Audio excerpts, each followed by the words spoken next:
Hey guys, welcome to a new episode of Cosplay Cave. Today we have the wonderful, the brilliant photographer, Theorem Productions with us today. So we're trying something new. We're gonna have you on, we're gonna talk about some of your photos, some of your con experiences, and I wanted to talk a bit also about you starting to cosplay. Because that's a thing that happened. And also to facilitate our stream today, we have some Danish wine with us. People keep working on cosplay here. I decided to be working on this glass of wine. And that is why I decided to not only work on my glass of wine, which is something I do all the time, I also decided to finally bring back out my Scarlet Witch wig and slowly start working on my headpiece again, depending on how distracted I get with my Danish glass of wine. You know how it is, cosplay and stuff.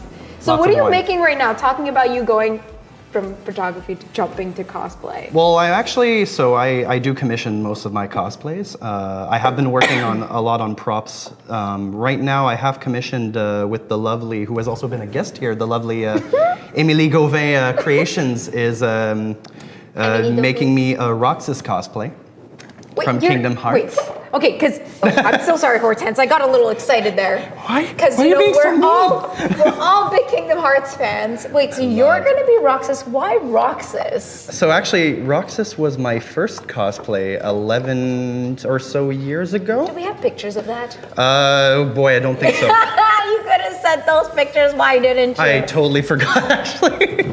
It's okay. But hey Rosie, hi real brick wall. How are you? Oh, it's here. Mina Doko's here. Hello. All the time. Real brick wall. Emily's there too. Émilie Gauvin Creations He is just there. shouted you out.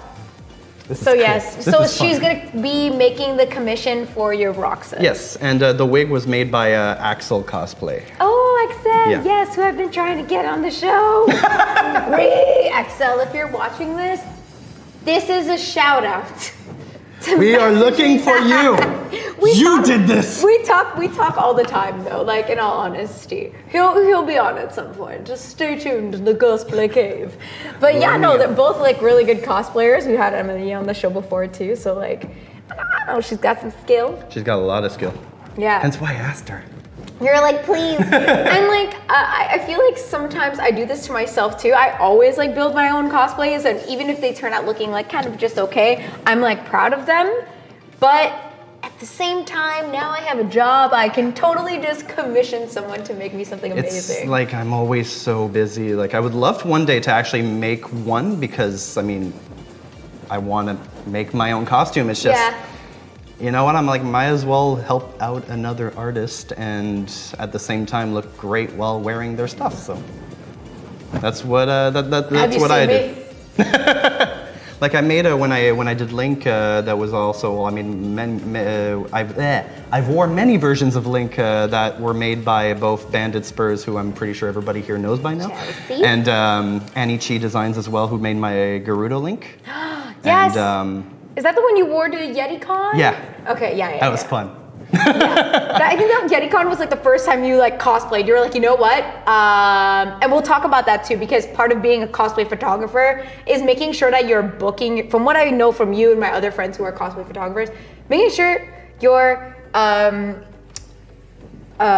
being reasonable with your workload of the amount of shoots that you're taking on. And making sure that you enjoy the con too, because yes, you're going there to work and make money, but you got to a point where you got probably a little stressed. It's very easy to fall into that trap, and I mean, I fell into it. I know a bunch of people who also fell into it, but it's just it's easy at one point because you start off in a way where you're essentially messaging people to shoot because you don't know anybody, and I've been doing this now for. Officially, I'll say like I've started 8 years ago, like professionally maybe 4 or 5, but I started taking pictures around 8 years ago, and it was at a time where there wasn't many photographers, there wasn't many cosplayers as well, and it was such a different mindset where people were going to the con, they were cosplaying, they were making beautiful costumes, and they were just there to have fun. And then like there is a big marketing and I don't want to say corporate, but I'm trying to find a better word for it, but there is a business aspect that joined in, which was a great thing, honestly. And yeah, because you start realizing, and cosplayers do this too, right? Yeah. They go from casual hobby to... I remember, because I was doing this for just 3 years, I had a camera. At the time I was studying in film, so, I had this crappy film camera I bought before actually getting my first DSLR, and I was just taking pictures for fun, because I was like, oh, you look amazing, I want to take your picture, And they're just like, who's this crazy? Yeah, well, actually, funny story, yeah. At that time, there wasn't many photographers, so a bunch of times when people were asking for pictures, they just automatically looked at you like, WTF. WTF. I'm just like, no, your work is great. I love it. I want to see. Also, heads up, Real Brick Wall says, Gerudo link from Breath of the Wild? Yeah. Yes. Go check it out on his, you've posted photos of it I posted them on my Facebook page and on my Instagram as well. Yeah. Yeah, so you were saying there wasn't a lot of photographers. So does that mean that you went to conventions initially just taking haul photos? Yes, 100%. Oh. And no, they were, I mean, look, I've grown since then. You've started. We all doing start different somewhere. things. But the way it actually started, the whole Theorem was actually a different thing back then. I started Theorem with a buddy of mine in high school. It's because I used to do crappy YouTube videos under a different name. I don't know this. You didn't know this? And I wanted to go to film school in high school. So at one point, back then the YouTube game was also very, very different from today. So me and my buddy at the time, we were like, hey, let's create a YouTube channel. Let's create a production company, which, it was, I was what, like 17, 16 years old? Yeah. So Theorem came actually thanks to him. I did not come up with Theorem, and we were looking for names for the company, and essentially we were looking on Google. Oh, hello, Adesso! And so we were looking for names, and we were looking on Google. Has this name been taken? And we started. We started with like Axiom Productions, which I'm happy we didn't take that now. And the way Theorem came was because of math class in high school, Pythagoras. The Pythagorean theorem. Exactly. A2 plus B2 equals C2. The good stuff. So the name has nothing to do with cosplay. Not even in the slightest. Oh man, I have to be careful. I don't want to be on Cringe Tuesdays. So apparently, guys, there's this stream called Cosplay Cave. And this guy totally, I don't know what you could possibly insert a cringy scenario here. I mean, it can happen. There is 2 hours, so anything can happen. So you're saying we have 2 hours to create a cringy scenario of us, but with the help of chat, so that we can end up on Cringe Tuesdays with PewDiePie. Is this a new mission? My goodness. Cool. I'm glad we put it out there. So if it happppens, we deserve a freaking award. Oh my goodness. Please. So so Theorem started out as a film thing. We used to do music videos, and we used to, fun fact, guys, I knew Rosie before she went into cosplay. I was gonna say, wait a second, this all sounds so I met Rosie because she was the familiar. singer of a band I really liked at the time. Yeah. And I still do, it's still on my phone. I still have Yeah, he was the one who comes up to me like, Rosie, did you know? I still have that song as my ringtone. She's a great singer. And I was like, oh my God, and take a sip. So yeah, we used to do music videos. We used to do just pictures of bands. Like I was in working with a small studio in the West Island at the time, and it was just, that's where I thought I was going to go. With Connor, exactly. Oh I have my more audio. I'm God. not sure if it still yes, exists. Yes, because we recorded with Connor, right? So when he was like, okay, well, I know you're using my studio, and you guys are going to make an album, and you guys are going to print it. You should really use this photographer. Just to give you an idea of how the industry works. It's such a small world, just like. And Andrew went to school with you, right? At Dawson? Andrew, yes, he did go to Dawson. So my bassist went to school with him. Small world, the whole film and in cosplay community is the same way. Everybody kind of know each other. Well, Montreal on its own is a very, very. It's a small place, It's a big small place, but it's a small place. It is. I know you were shocked when you were like, "Wait, you're doing cosplay?" And I was like, "Wait, you're taking pictures of cosplayers?" When did this happen? And he was like, when did you happen? It was just such a random coincidence. It's just so fun because, I started into cosplay just doing these haul shots. And then at one point I met, I'm not sure if she goes by this name anymore, but if she doesn't, I'm sorry, but it's Sweet Sensations Photography in the States. she came to a talkathon, and I don't know who she was. I didn't know who anyone was at the time, and just in the end, she introduced me to doing a private shoot at a convention. I was just like, excuse me, private shoot? What is this? That you speak of. I'm like, I'm just taking pictures right here. She's like, oh no, you know, like we find an actual nice location, take good pictures. I'm like, cool, why not, you know? So that talkathon took pictures, made friends with her, and the next day I met this amazing, awesome, freaking great, I'm trying to find every single adjective, woman named Vicki Bunny Angel Cosplay. Vicki! The next day, did not know who she was, again, like I didn't know anybody. I was like, oh man, her cosplay is so cool. And it was just this level of cosplay I've never seen before. So, you know, I went all out. I'm like, pictures, pictures, pictures. And ended up staying in contact. And that was actually a weird year in my life because it was supposed to be my last con.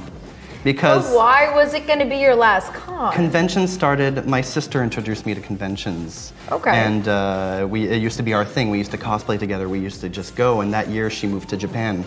And I ended up, I didn't know that. I ended up going to that convention because a friend essentially, I didn't want to go because I felt sad, you know. I felt like, you know, this is our thing and it's I'm totally rooting me and my sisters out. Exactly. So I went that year, and in the end, you know, if it wasn't for meeting these people, if it wasn't for meeting Vicki as well, like I know she keeps saying you give me too much credit, but it's true. Like if I didn't meet Vicki, I wouldn't know who you are. I wouldn't know all of my friends right now. Hey man, you wouldn't know who I was either, but we wouldn't have made that you would have still been that guy who took band photos. Yeah, exactly. But like college. All of my best friends I've met Team through Livid. Team Livid.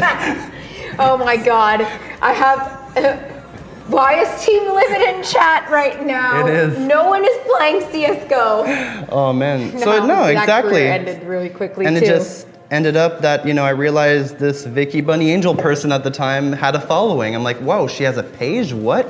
People have pages? What is this cosplay thing going on? I had here? no idea what I was getting Why? myself into, and it's just all of a sudden I realized, oh, there are more people, and that's when I started following like Jessica Nigri, of course, and like a bunch of other cosplayers, and I just ended up seeing like there was this whole other side to it, and I've just started after that, like it just tumbled into the whole just doing all the conventions and doing all the photo shoots. It went from 0 to 100 very, very quickly, and then in a good and a bad way, which I mean, at one point we'll probably talk about, but it's just... Well, we'll get there. We'll get there. But like speaking about conventions, we just got a question from Perfect Play. Did you guys go to Dreamhack Montreal? Yes, I did. I did. You did too, it's true. I didn't do much there. I was enjoying the con, but it was a lot of fun. Do you remember when we went to Lani TS 2 years ago? That was actually so much fun, but we both didn't bring our own computers and we were just like fiending. We were like two people like on a bender. We were like, Marco, there's an open computer there with Overwatch installed. We were playing Overwatch on every computer we could find. He'd be like, oh my goodness. I got it, Rosie, I got it. And it was just... That was actually super fun. Like, we're both big gamers, so like, we're gamers. So we actually had a lot of fun there. I cosplayed too. I did the cosplay contest thing that year at Lani TS. Yeah, didn't you get like second place or something? I did. I got third place, but I got all the money. Oh, third place still. I still got monies, which was great because I was actually dipping on writing my final paper for my master's, and my mom was so mad at me for going there. Talk about procrastinating, okay? Hey, my paid mom, off. It did, and so I called her and I was like, Mom, I want $200 though, and she was like, at least. And I was like, God, at least she's proud of me. Finally. Hi, Mokmo. Hello. Oh man. Yeah, but that was fun. I had a lot of fun. I was glad to see you there. And it's a different kind of convention, and it was the first time I went to the LAN ATS, which was last year. I didn't go this year, unfortunately. I couldn't for lots of reasons. But, it was slightly bigger. Yeah. But yeah, Dreamhack has a bigger cosplay presence, and this year they announced a huge cash prize for the cosplay contest. So yeah, like more money than last year. So I'm sure people are gonna bring their A game, but people brought their A game last year too. Like Axel was there, Ilune was there. Well, Tiadi won first place. Who damn. Yeah, her Aloy was. People were like bringing top notch. Good. So like I know that like a lot of photographers were there, a lot of videographers were there. Some of them working for the event, some of them not. And yeah, DreamHack is like a fun event for cosplayers and for gamers. Like if you want to just go, like because of us at LAN ETS fiending over finding a computer, I was like, I'm never again going to a LAN event without my own computer. I still have not done that, but I want to try to do that this year. Dude, like the amount of times I spend up, like Big Fitz from Team Livid who came in, like I was sitting with them. Oh, I just read the comments. I was sitting with him and yeah, that's where we met, and that's where like I got to actually like experience my first BYOC experience, and I highly recommend it. Okay. Highly recommend it. Minus the people, like some people are smelly and shit happens, but you know. It has the Rosie Stormborn seal of approval. Seal of approval, DreamHack and LAN ETS. A DreamHack was just such a different thing too. It was so larger than life, and it was my first time last year, and I'm just like, oh, all these esports event going on. It was in the freaking Olympic Stadium, man. It is. It's like quite you the look spectacle. up and all you see is the roof is like so much higher and everything, and you see all these like DreamHack logos everywhere, and it's just like, where am I? Is this Neverland? And imagine, yeah. Of course you're going to DreamHack. Marco, I still need my assistant. I have to thank Studio KTB for that. He's the one who got me into LAN ETS and DreamHack as well. Thank you, Carl. Very cool. And he's one of the videographers. Ryazan Adesso was saying before, the way I met her. Oh, it sounds super creepy. Okay, tell us the story. Sounds creepy, but explain why it's not. So essentially, I was doing this project at the time called the Alter Ego, where I was taking pictures of people in and out of cosplay in the exact same situation.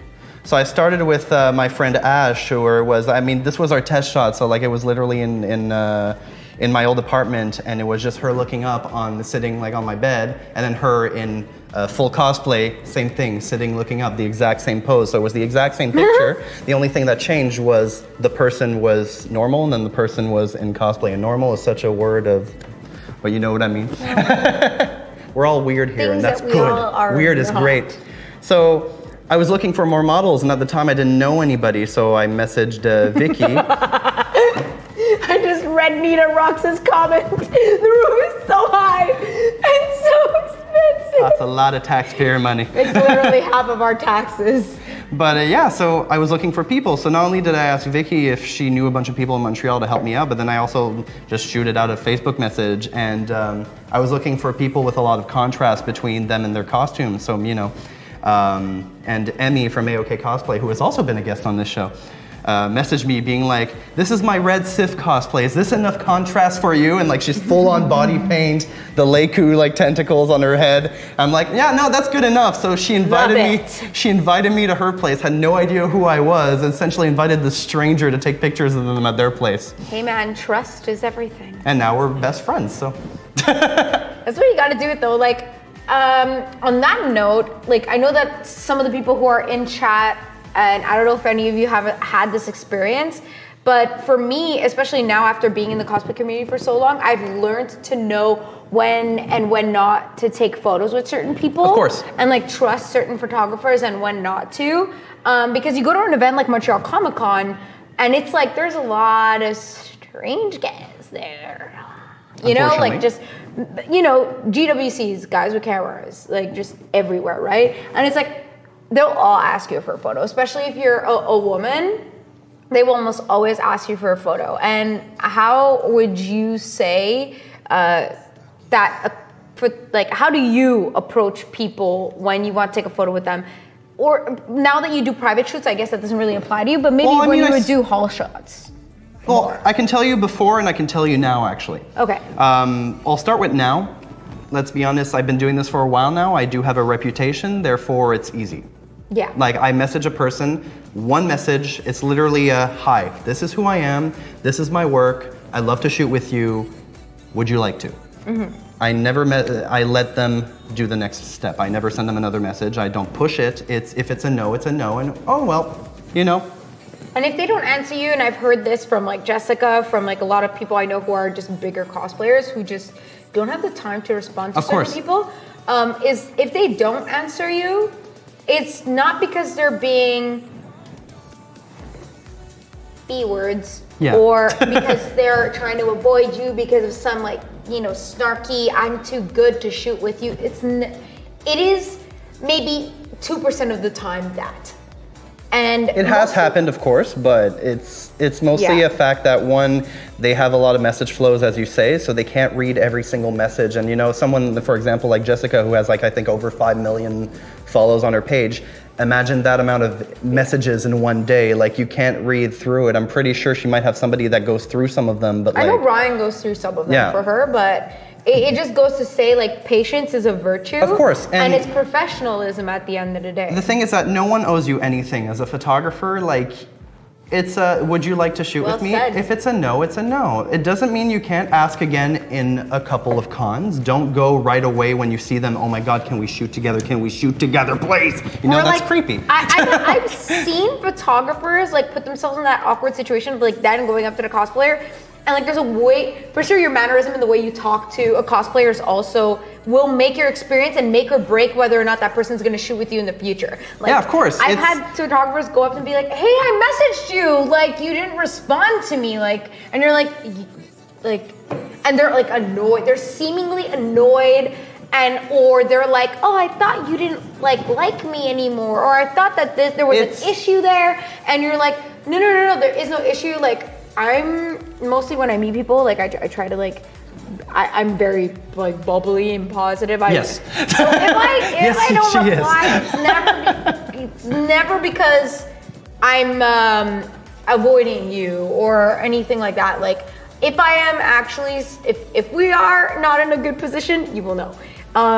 But it's also, like, up to the photographer to approach, like, cosplayers and, like, of course. And you know what, sometimes like I've messaged people before and they haven't answered because of, again, message flow is probably high. So I went to find them at the convention and I had a chat with them. And you know, I mean, you know, I'm very easygoing. I'm someone who's not afraid to approach anyone. So I just go up, have a chat with them, say, "Hey man, I'm a photographer. Would you be down to take a couple of pictures?" If it's a yes, cool. If it's a no, it's a no.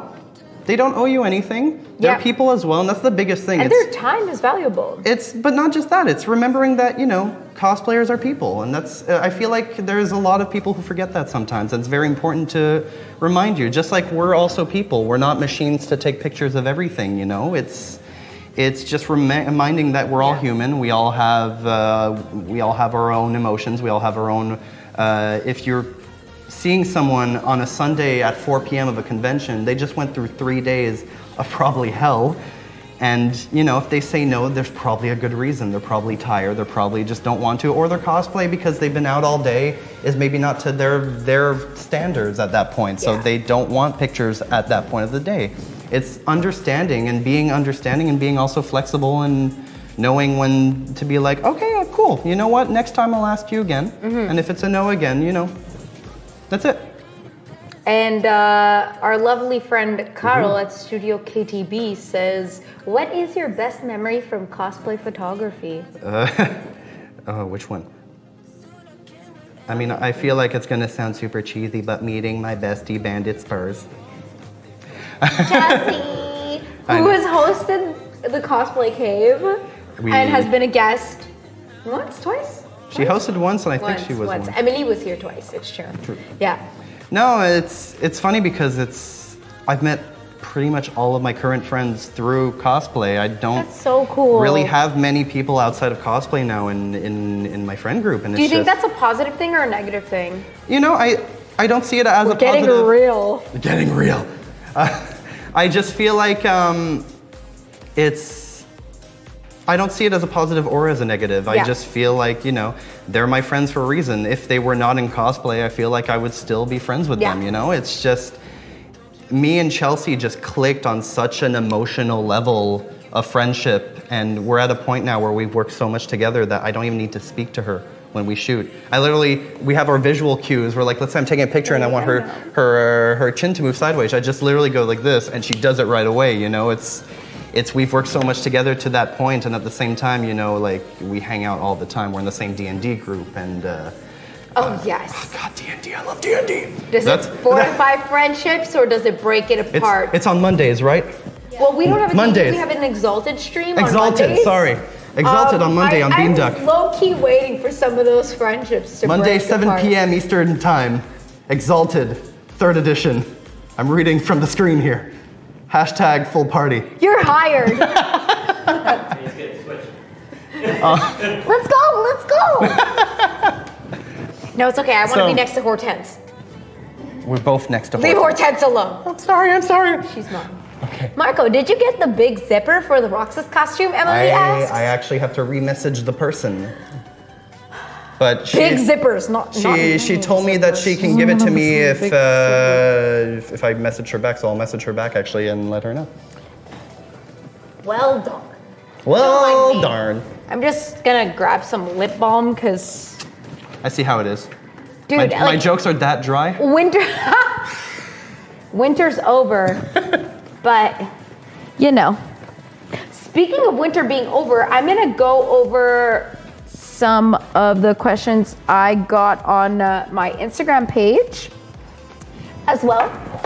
So thanks to everybody who sent in questions, and if you haven't, go check out my Instagram story and write in the questions there, or if not, tweet at us. And we will answer your questions on the stream. Questions for me, questions for Marco, questions about cons, about photography, about cosplay, about what to do in your life, about your existential crisis, anything. What kind of pet to buy. I'm we'll definitely not a psychologist. I'm just going to go ahead and say I that. can be.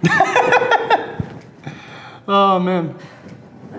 Going for the big gulp. The big gulp of rosé. Let's do this. And on that note, I'll take one as well. I'm just going to talk a bit about our lovely sponsor, Artwigs Canada. Thank you again for the sponsorship. So this week we are again super lucky to have our discount code active for another 24 hours. So until 6 p.m. Eastern time tomorrow, you can use the code ARTABEAN on Artwigs Canada's website, and you can get $10 off your $50 purchase. I'm at the point where I've said this so many times I can actually say it without looking at the screen in my peripheral vision. It's great. I love it. I love it. So you can buy some of this lovely Lumens Workshop clay foam, which I am dying to work with. You can also grab some of the foam rolls that they have in various millimeters. And yeah, also they sell a ton of wigs, wefts in different colors, styles. They keep adding new styles too, which I love to keep up with.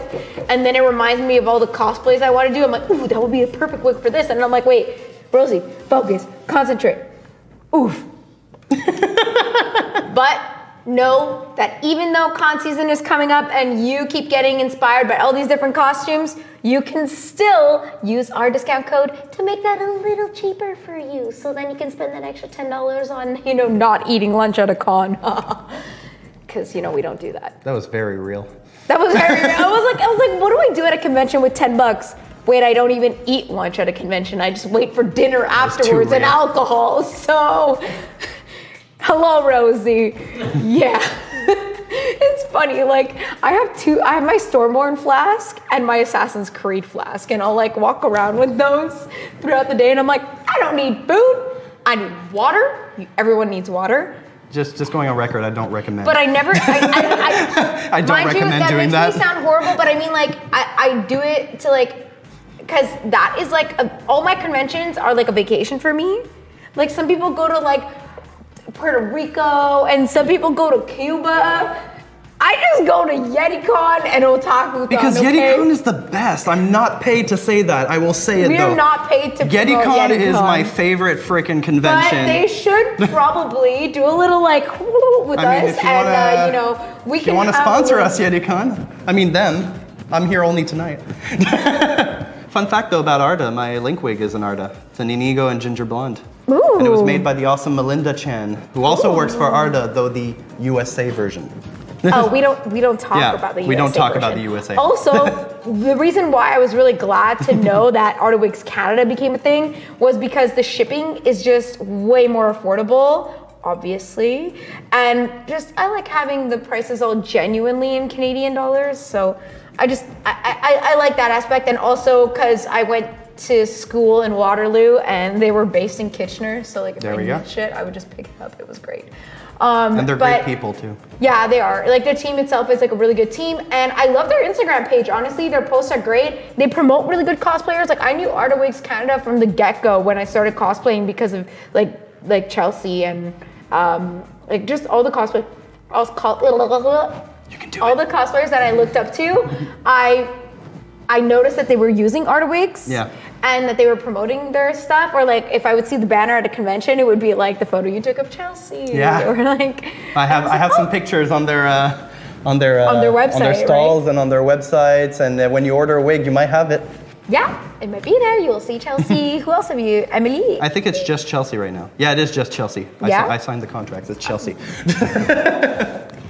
Ooh, I need to go to YetiCon one day. You do. Carl! Fun fact, I do work with Carl on a daily basis. I know, and why haven't you convinced him yet? Hello? Come to It's YetiCon. literally at a resort. Like, the con is at a resort. I'm also doing Colossal Con East this year, and I'm It's so much fun too. That's my like second Okay, do you favorite have a con. room? Like, No, real talk. unfortunately this year I'm not going. Read! I wish, but funds are low this year, so I'm being a bit more strategic about my con going. I'm like, girl, bring it. Like, all the conventions, like, you want casual swimsuit cosplays? I got them. Colossal Con East was such a great time. What is your opinion? You went to normal Colossal Con, right? No, I did not actually. Oh, snap. Because I Well, heard there it's goes too my full of question. people, and I that's like what I people, heard. but I have a certain amount of people at a certain place at a Thank certain you. time. Agreed. Like when you can't walk at a place, personal like space. And YetiCon is great for that. That's why. it's so open. It's Oh. outside. It's inside. It's everywhere. It's a village. It's a freaking resort village. So like, it's so great. It's a vacation. Wait, put that back up. Put what back up? It was Emily. Oh. We're literally having a conversation with her. Oh man, I wish I was going to YetiCon. I had the best cosplay idea with Jimmy and I. I think you mentioned it on the show actually. Yeah. I think you mentioned it to me once too, and it was a great idea. It's okay. Colossal Con, as in the Ohio convention? Well, that's the original one. Yes, the Colossal Con East is in Pocono Mountains, Pennsylvania. I heard that the Colossal Con East is actually in a better resort. I can't tell location. because I haven't been to the original one, but Okay. it's newer. So I'll take it. just with the fact that it's still new, that comes with the fact that it's not like Colossal Con Prime where it's been known for years now. So it's Yeah, true. But it also I felt like it did help Colossal Con Prime as well because I feel like a lot of people have been like separating into both.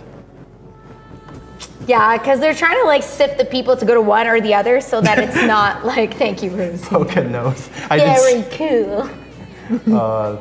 This is But, going to be a punny show of cosplay Oh, cave. it will be.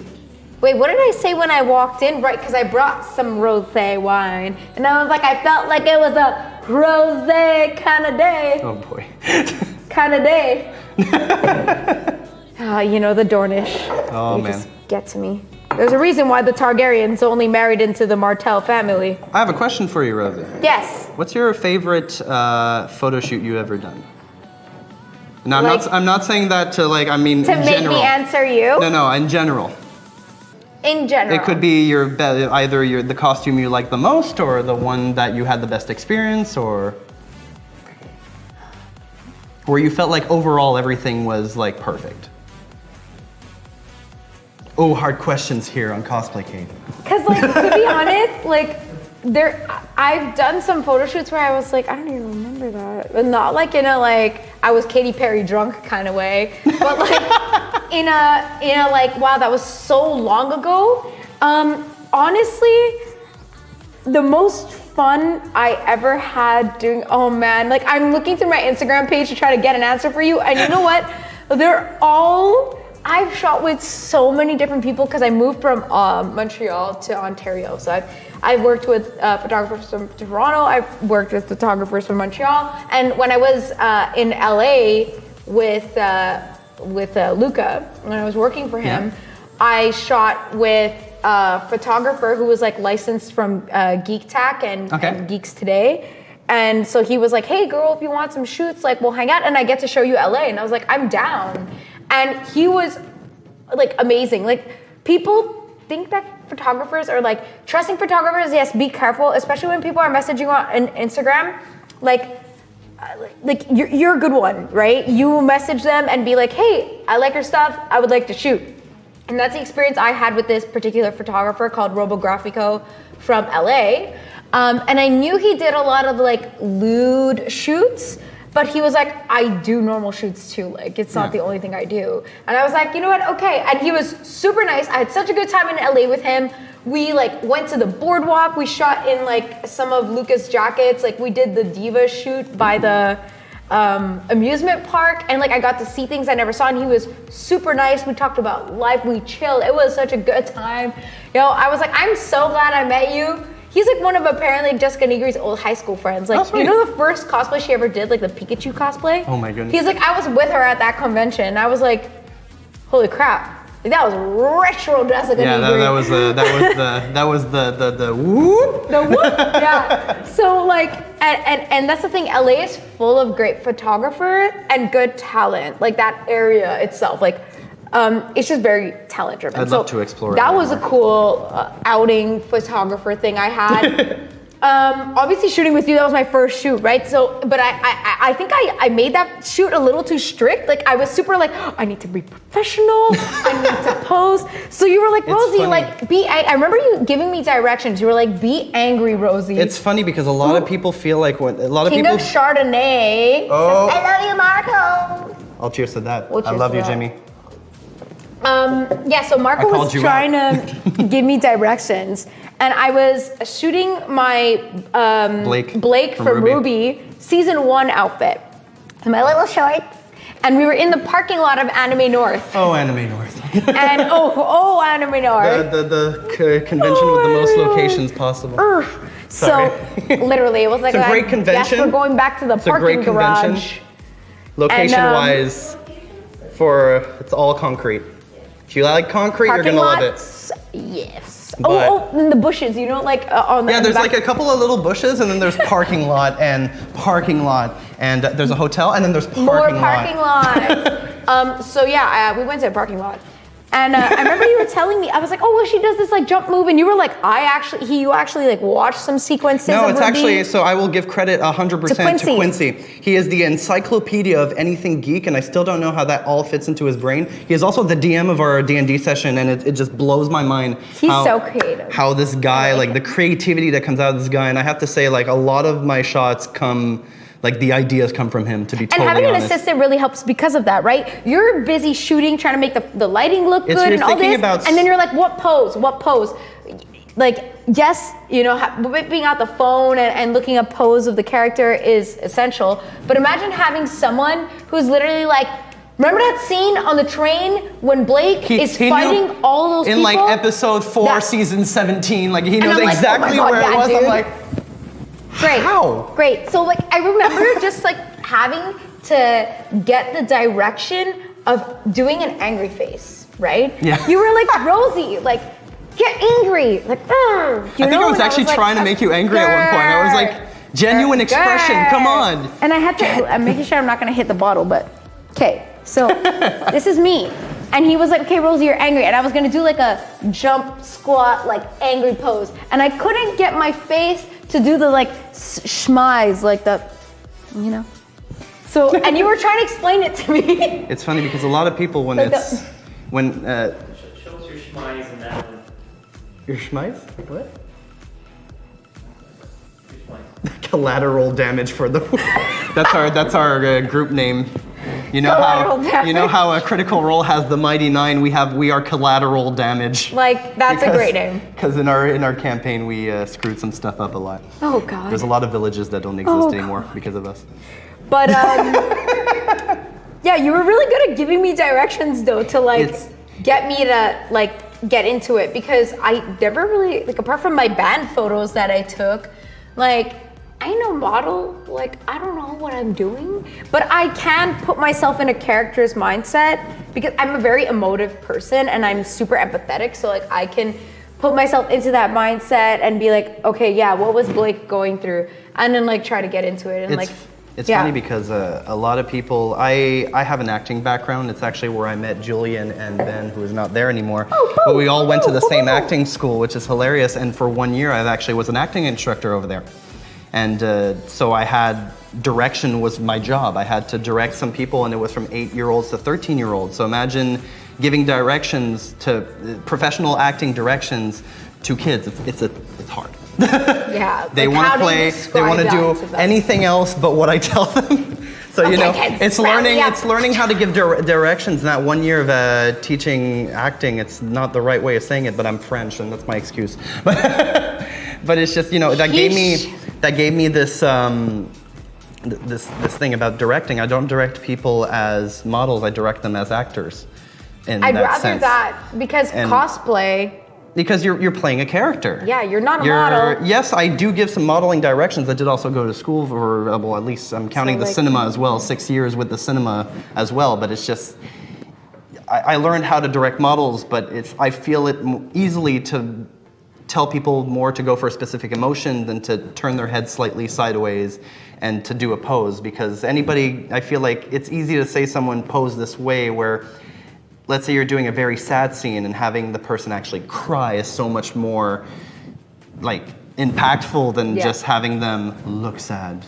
Well, like that's one thing that I notice about cosplay photography is that a lot of times, and I don't think it's a photographer's fault, they're taking beautiful photos, but as a cosplayer, like part of the cosplay is becoming the character and like acting it out. And in a convention, it's a lot easier because you're going through the motions, right? You're like, someone calls you by your character name, they're like, Blake! And I would just look around and go like, and like walk away. Oh, snap. Or I would meow because she's a cat, like most of the characters I cosplay. But there was like a way I would carry myself depending on what characters I would cosplay. And in a photo shoot, having that same mindset helped me a lot. And that's why having my first shoot with you, like I definitely took those pointers you gave me and like brought it to my other shoots as well with other photographers. So like you really like broke my shell and like maybe have a really professional kind of shoot. Whereas like if I'm scrolling through some other shoots I've had, like, well, I mentioned my friend Amplifier and Arya who are from Toronto. And honestly, like, I know you've never heard about them. They're not huge, but they're super committed. Like, all right. When he gets inspired, Kevin, who's Amplifier, is like very, very committed. And I know that you do too. Like, let's say there's a character you really like. You're like, girl, I saw you did this cosplay. Like, I want to shoot happened this. many times. And I have an inspiration. Like, I really want to do this. That's the way he gets. And I love that kind of passionate thing. I remember staying at my friend Scott's house, who was his assistant at the time, but now they're both shooting their own stuff.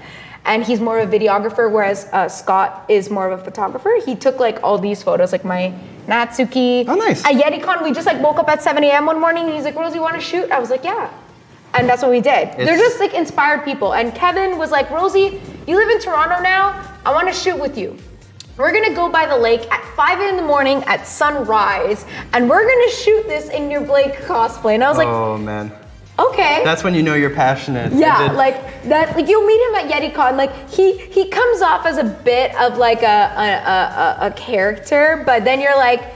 But those are the best people. He's just like a nerd at the end of the day. He just is. Like he tries to put his whole Playboy aspect on. Like they're both really built dudes who also cosplay when they're at cons and also man, that's great. Take photos. You'll meet them and you'll be like, oh God, these guys are little clowns. But they're a good time and they mean well. And yeah, I had really fun shoots with them because they weren't scared to give me directions and show me their pictures. That was another thing I wanted to ask you. I know that a lot of photographers sometimes don't like to like take pictures and show them to the cosplayer. Oh, yeah. They're like, I'll just choose them, don't worry, you know? And you're like, well, I'm worried. Like, the way I work, you know? is very, it's unique in the sense that I've had bad experience with people choosing their own pictures. But I also show people what they're gonna get.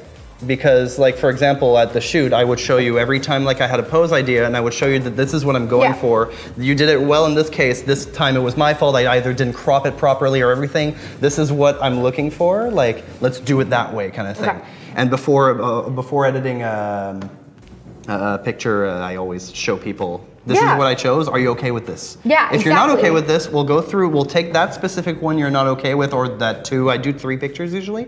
Most of the time people are like, oh yeah, no, absolutely, it's a good choice. But sometimes, you know, some people want very specific things. So we'll look through it together and be like, this one's okay. But I want this one. But sometimes, you know, I will give a little bit of my 2 cents. Like sometimes I feel like this one's nice, but either I didn't crop it properly and this is why I didn't chose this, or maybe a little thing in the expression looks off. And like I always I always like try to get feedback in both senses. You know, sometimes it's my fault. You know, no one's perfect, and every photographer. Never your fault, Margot. Then every photographer will take like 300 pictures to go to 3. You know, so there's bound in those 300 to be horrible pictures, and I've seen some of mine. It has happened many times. You know, like there's a lot of photographers who a lot of us are. We look very good because we only show the good stuff. Yeah. Well, that's the point. You want to tailor what you're gonna present to your crowd. You're also charging for your photo shoots, so you want to show your product as something that's prime and that you're proud of. Speaking of something that you're prime and proud of, can we pan to the giveaway photo? Ooh, for the this giveaway? week? Wait, I'm giving that away? Oh, I wanted to keep that. Wait. No, I'm kidding. I'm super gullible. You can't do that to me. I know Vicki is beautiful in her cosplay. Speaking of Vicki before and how like I met everybody because of her, we're gonna give away a print of her. Of her. I'm really looking forward to her coming to Montreal and coming on Cosplay Cave. Yeah. So yes, we're gonna be giving one of her prints away here. It's a photo taken by Marco, and if you guys want to enter the giveaway, it's gonna happen at 7:45. Correct me if I'm wrong, yes. And as always, as every week, to enter the giveaway, it's gonna be !cosplay in chat. And it's gonna be starting in about 25 minutes from now. Oh my God, time flies. I know, man. That's why I was like, Hortense, shall I put the wig on you? Let me just like answer this question whilst I put the wig on Hortense. What is your favorite environment to take photos in? Snow, forest. And what's the second part? What is your favorite time of the day? Ooh, okay, that's a great question actually. Environment-wise, well, I mean, this is you can answer it too after, but like Not a parking lot. not a parking, definitely. But it depends, It's hard to pick a favorite. There are things that are harder than others. You might shoot in a place where, let's say, a forest. If you're shooting in the middle of the day, the light is reflecting off these green leaves, which is going to give a green tint on everyone. So that's a challenge as well. I wouldn't say I have a favorite one, but it really depends on what I'm going to be shooting. It depends on the character. It depends on the feel I'm looking for. Time of day, early morning, or like when sun is rising, or late at night during the magic hour when the sun is setting. That's why I really like, this is a shot that Kevin took. Yeah.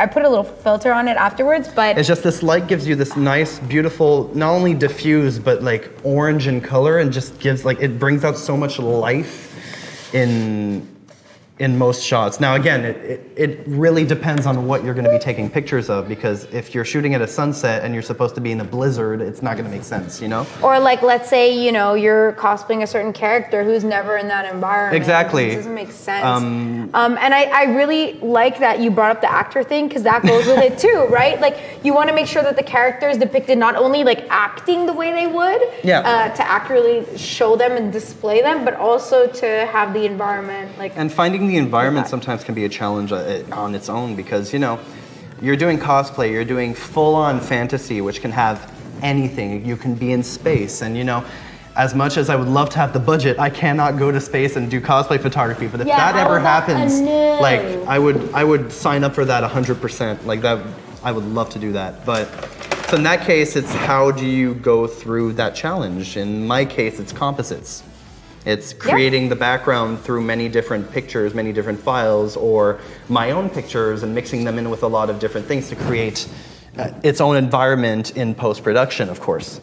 You do a lot of composite shots. That was one thing I used to. I tend to not try to do those anymore because they are very long to do. And it's tedious. I used to have a big backlog, and I just finished it.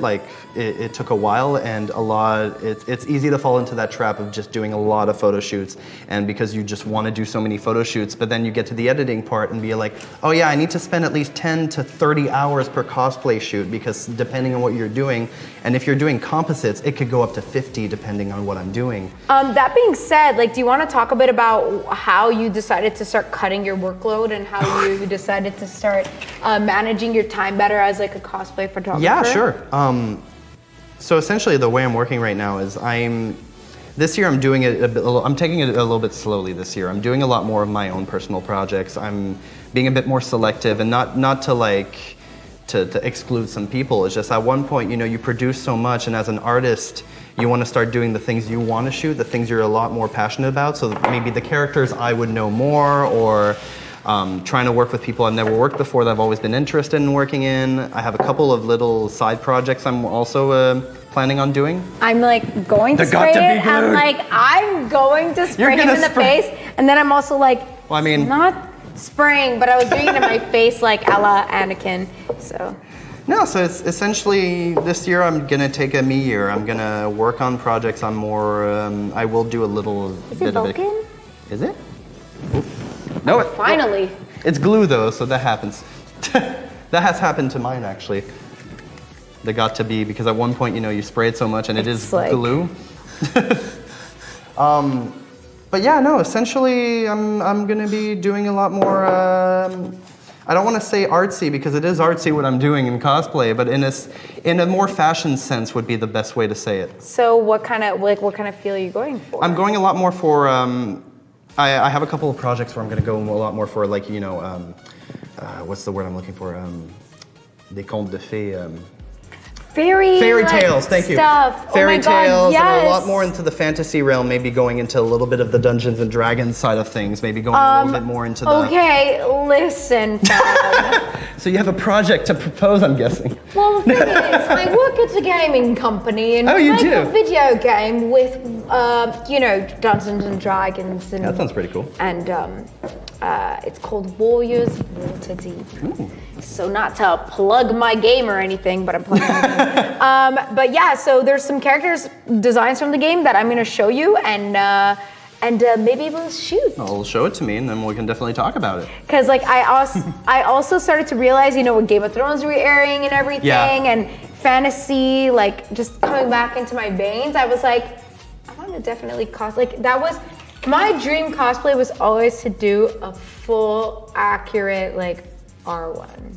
Ooh. Like from when I was young, it was like Sailor Moon and Arwen are like two of the biggest like that's female pretty cool. characters. So like to shoot that, and that's another thing. Like that would be one where like setting, lighting, of course, acting is I feel like, you know, as an important. artist, when you're doing a lot of these shoots and when you're doing them in conventions, you are definitely limited to what the convention offers.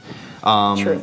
Here in Montreal, I've been doing this for 8 years at least, so it's just like I've been to almost every location here in Montreal, and I feel like every time if I don't shoot at Montreal cons anymore for that reason, because I just feel like I'm doing the same thing over and over and over and over again. Yeah. And I feel like my goal this year is to try to essentially do what I used to do when I was in school and looking at a lot of new tutorials, trying new things, experimenting. And I'm also doing a panel at YetiCon about experimenting in cosplay photography, by the way, no shameless plug. But essentially finding new ways to try something new, something I've never done before. Either it's a style of shot, either it's an editing style, either it's shooting in different kinds of locations, and then just, you know, just trying new things. I like that. Because I feel like, you know, after a while, as an artist, and less as a professional photographer, but as an artist, I want to keep growing. I want to keep trying new things. I want my style. I felt like my style did this at the beginning, and then just started staying the same way. And now I want to go back up. I want to try new things, and I want a certain new style to what I do. So like fairy in the woodwork. Yeah, things like that. I know. I mean, in the woodland. I've talked to Bandit Spurs a lot of these projects. See, I think I told her when she was on her show, like she has the perfect elf aesthetic. Yes, she is an elf. Let's be honest. Like and there's a reason why. Like I was dying to do a Daenerys cosplay, and for the same reason, I was like, I don't know, aesthetically, mind you, in the show they make her a lot less like poised and pale and purple eyes and like magical looking. She looks more like a normal like person, but I always like physique wise corresponded more to like Arya, and that's why when I cosplayed I decided to do Arya. Oh, cool. And now I was told myself like I'm a big fan of Game of Thrones, as are you. Yeah. So like I knew no spoilers. Once the season ended, or once the books ended, that I wanted to do Arya's final form, always. But I didn't know what would happen to her character or like how she would look like, but I always pictured her in like, I want to say a dress, but like not a dress. So like the way they did her costume now, which is like a half skirt, pant kind of thing going on, with like the fur and the wool is kind of like different than what I saw. I thought that by the end of the series she would be a little older. Hey, anything can change. Looking. So we'll see what her costumes are like by the end of the series. But honestly, I might just put my own twist to it because I always knew that I wanted to be Arya Stark or like Lyanna Stark in her final form. And I wanted to do a photo shoot that was very like authentic, character driven.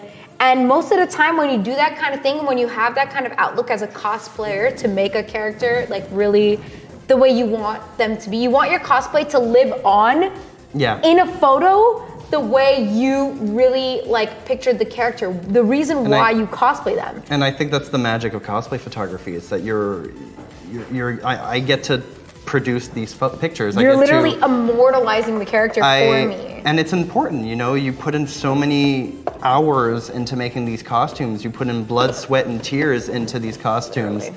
I mean, you can pin yourself, that's why blood. Burn. Burn yourself. Like tears. I just like, you know, you've put in all this work to make this costume. Don't you want a super epic picture to go with it? Like, yeah, I do. It's just, that's why, and I love it because it's different, you know. When you go to school, when you learn about photography and you learn about all these things, you learn the fashion side of things. You learn the very strict ruling of things when you're going commercial photography in a sense, because there is no rules in art. And everything is subjective as well. It's just, I find working with cosplayers is such a refreshing thing because every shoot is different. It's true. Not everybody's a model. You're sometimes working with a firefighter. You're sometimes working with an accountant, you know. You're working with some people that have experience in this, and you're also working with people who don't have an experience with this. So it's just, I feel like I'm always on my toes taking pictures of cosplay, but at the same time, it's just, I don't have to do makeup. I don't have to do costume design. But I just have to show up when you and did take composites, pictures. you had to do all the composites. Well, yeah, no, of course, but you know, it's a totally different feels, and I think that's what turns me on in the whole cosplay world. It's just having, not in that sense, but in the sense of like cosplay photography, it's always a challenge. I'm always on my toes, and I'm always trying to adapt to every different situation. Yeah. I never know, working with someone new, I never know how it's gonna go. I never know if, one, they're used to this. If they are used to this, cool, I have a little bit less work on the directing side, but then I also have to think about environment, I have to think about all these things. And then lighting. And lighting, of course, and I always have my lighting because I want control over my shots. Speaking about lighting, like what kind of equipment do you use? What's your camera right now? What kind of lenses do you have? So I will tell you everything, but I will go and say that beforehand as a disclaimer that the equipment does not make the photographer makes the photographer. Okay. It's true, because you can take amazing pictures with an $100 point and shoot, just like you can take amazing pictures with a $10,000 camera. But essentially, I right now have a Canon, I have a 6D, the old model, not the Mark II. And that was my biggest investment. My computer was also my biggest investment. Yeah. Because it has to run the Photoshop. And if you're doing, well, one, gaming, and two, when you're doing composites, you are gonna start using your RAM a lot and your processor a lot. You need a strong computer to do that. And same thing with video, which I used to do a while ago, and I'm slowly actually dipping back into that because I have some cool ideas. So again, this year, passion projects. But I think I have a question in relation to that, so. Yeah, well, I will finish before getting to that, but that is also a very good question. Now, this is going to be funny because a lot of people think I have this insane equipment and everything, but you also know... don't be ashamed. So you know the first shoot we did together? I've not changed my flashes since then. I have $40 speed lights. I have like $30 softbox to go with them. It just goes to show that I know what I use, I know how my equipment works, I know the limitations of my equipment. And yes, there are some good things of having very, very expensive equipments. You are eliminating those limitations, but in my case, I'm so used to working with these limitations that I can kind of work around them. I know how my lights react. I know how my lights react when they're running out of batteries. I know like, they've fallen over. They're at the end of their life now. I do have to upgrade very soon because, you know, I feel like that fell down. Yeah, I was going to say. I think it fell down during our first shoot. It has fell down a lot since then, and like Quincy holds them up, and I love Quincy for that. But he's like, oh shit, gotta catch another light box. But it just goes to show that, you know, you can do a lot with $100 worth of lighting. Yeah. Just as much as you can do a lot with $10,000 worth of lighting. It's really using what you're comfortable with, but also not being afraid to try new things and to go out of your comfort zone.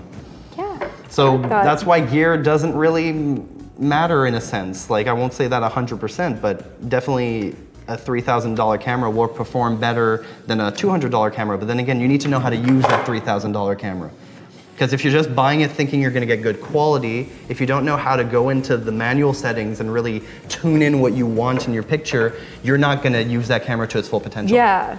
So that's why it's like, I've invested in my camera because I wanted the quality, I wanted the megapixels, because at one point I was using a Rebel T2i at the time, which is a fantastic camera if you're trying to get into the manual settings. I think now they're at the T6i though or something, but in that T7, oh my goodness. They've Julian upgraded knows his since then. shit. Well, Julian does know his stuff. But it's just, yeah, so I learned how to do my manual settings with that. I've used that camera to its maximum potential, and at one point I'm like, okay, I want more quality now. And that's when I have upgraded. I like that. This question's a nice one. What kind of non-cosplay related photography interests you and why? That's actually a really hard question. Well, I've tried a lot of things. You gotta answer. Cosplay is still my favorite, to be totally honest, for the reasons I've said before, but I've tried events. I tried doing this full time at one point, and I did events, and I actually had some good event jobs. Like I was working in the music industry, in the classical music industry actually. I was doing headshots at the time for theater and whatnot.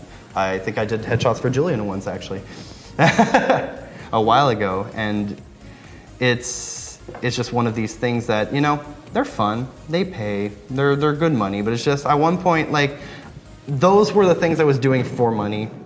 Yeah. And I wasn't really passionate about these things. I was like, I know how to do them, I'm good at them, but like, this isn't what interests me the most. The thing that interests me the most is really cosplay, to be honest. And the fantasy stuff. I am trying to go into the less, I mean, technically you're wearing a costume, you're playing a character, it's still cosplay, but in what people don't see as traditional cosplay photography. That's what I'm trying to achieve this year. Will I achieve it? We shall see. So you'll be working with more organic backgrounds than like doing Yes, I am composites? toning down on the composites because I felt like I got really comfortable with Photoshop, and at one point, you know, this is where I'm experimenting. I'm experimenting with doing things I'm less comfortable with.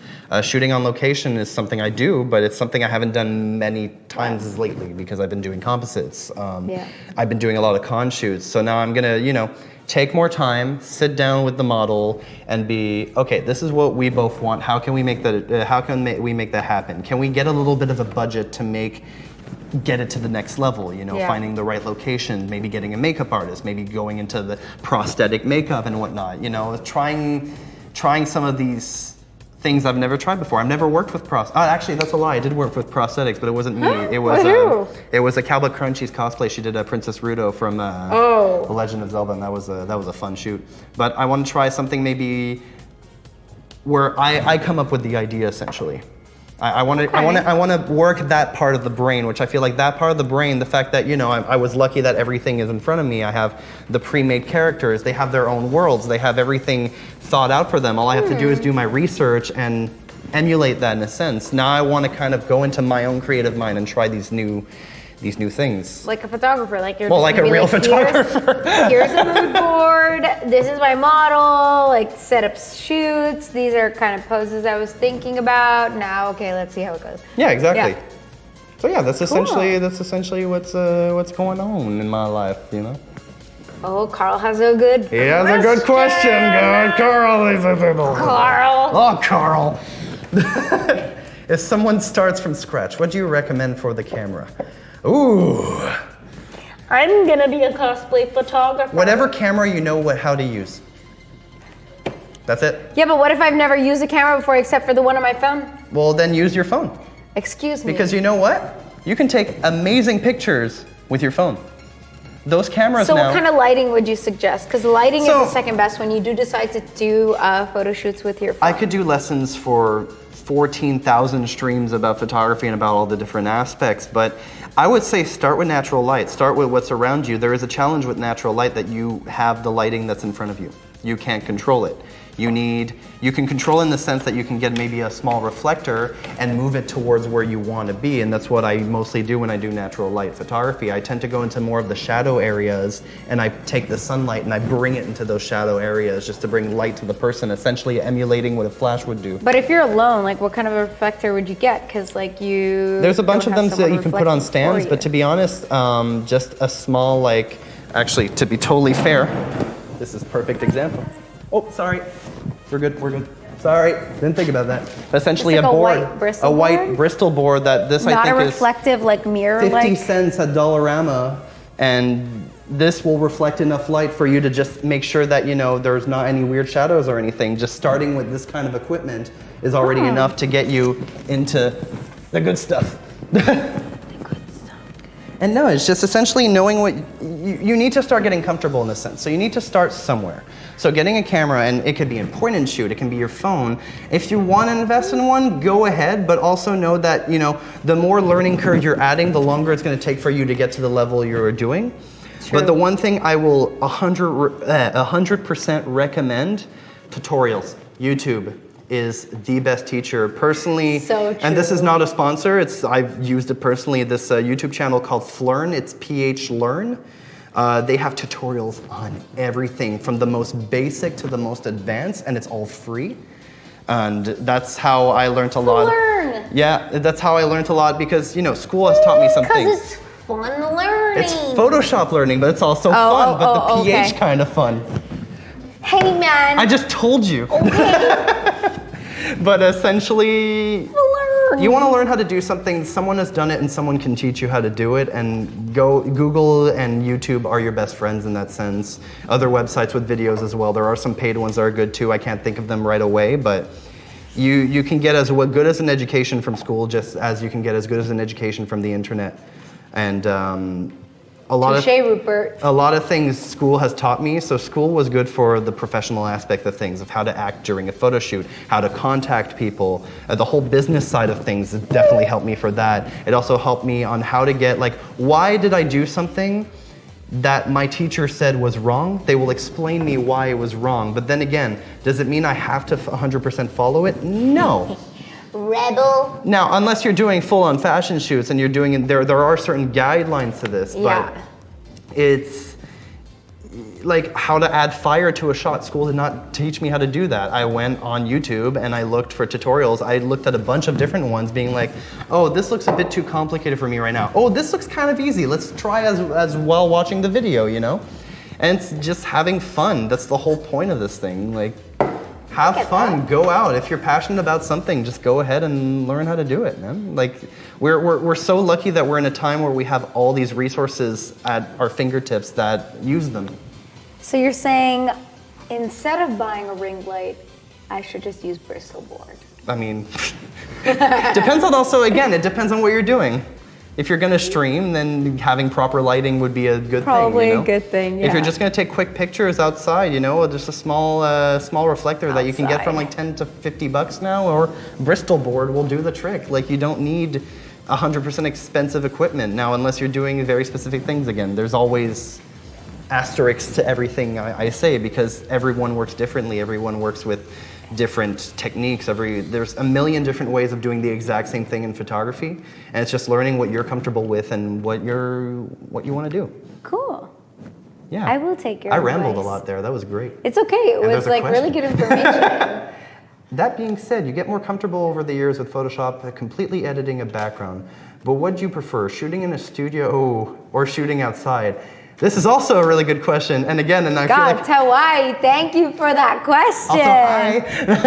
Also, hi. But that's also, I'm gonna say this a lot tonight, it also depends, because there are things I would love to shoot in the studio. Like, let's say I'm doing composites, shooting in a studio will help me get exactly what I want because I have full control over my lighting. I can get either a green screen or a gray background just to make sure that everything is monotone, that I can get that background out once I replace it with something else.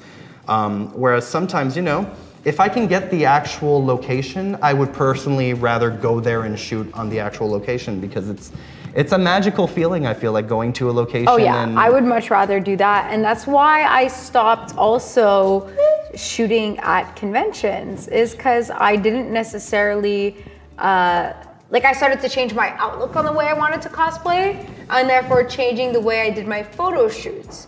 Yeah, like if it wasn't for an experience, a spur of the moment casual cosplay kind of thing, then I wanted it to be a little more planned. There we go. Yeah. No, so it's a lot. The one thing I will say, if anybody wants to get into cosplay photography, it's go out and shoot.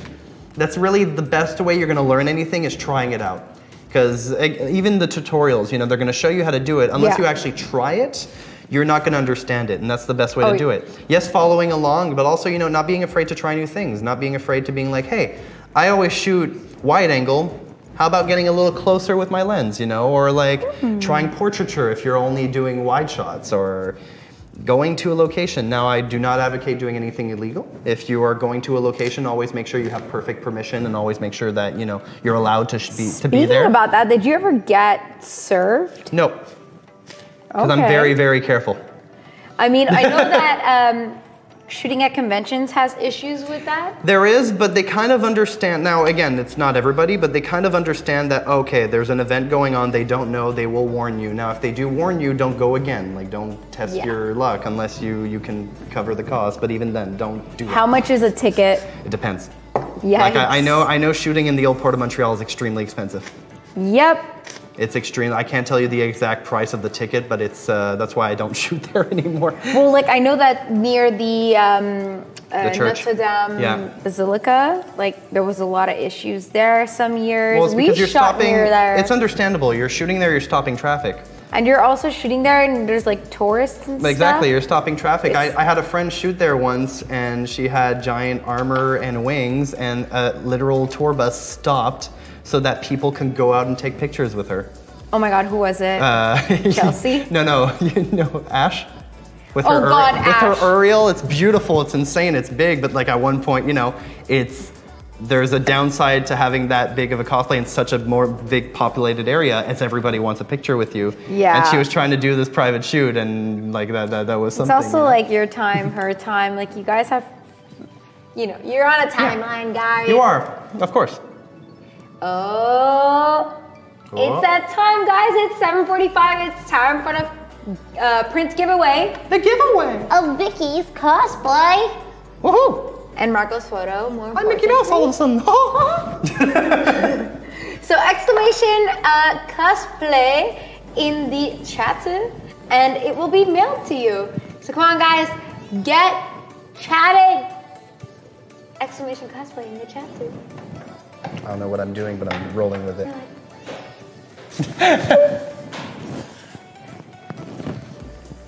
Keep writing it. The bruise on my butt. I was not expecting. I like leaned back on it and I was like, pain, the torture. Exclamation point cosplay, guys. This print could be yours. 14 easy payments of $9.99. No, I'm kidding. Wow. Marco ain't cheap. Oh, Julian. Oh, Julian. Oh, Julian. We missed you. We did miss you. I saw you last week. I actually saw him on Sunday, too. Oh, it's true. Yeah. Uh-huh. Oh, man. What's wrong with us? If you want to win this print, you can win it. Yay! Okay, now you... Are we doing voice acting now all of a sudden? Are we? Wrong show. Is that wrong one show. of the... Is that one of the skills you want to harbor so you can, like, you know... Well, fun fact, actually, I didn't always want to be a photographer. It started out, I wanted to be a chef, and I loved cooking too much to do that to myself. So then... Yeah, it does ruin it for you. Oh. That's not a command. What's happening? Win Theorem Production. Trying to do a command to win your print by typing win theorem. Oh, gee, no, you have to write... You can't win me. I'm not a prize. Or are you? Or am I? Bam, bam. Oh, we're doing the hamster thing. That's exactly what I was doing. Do you know they added that in Overwatch for Hammond? I know, Hammond. I'm like, they actually did that. That's the best thing ever.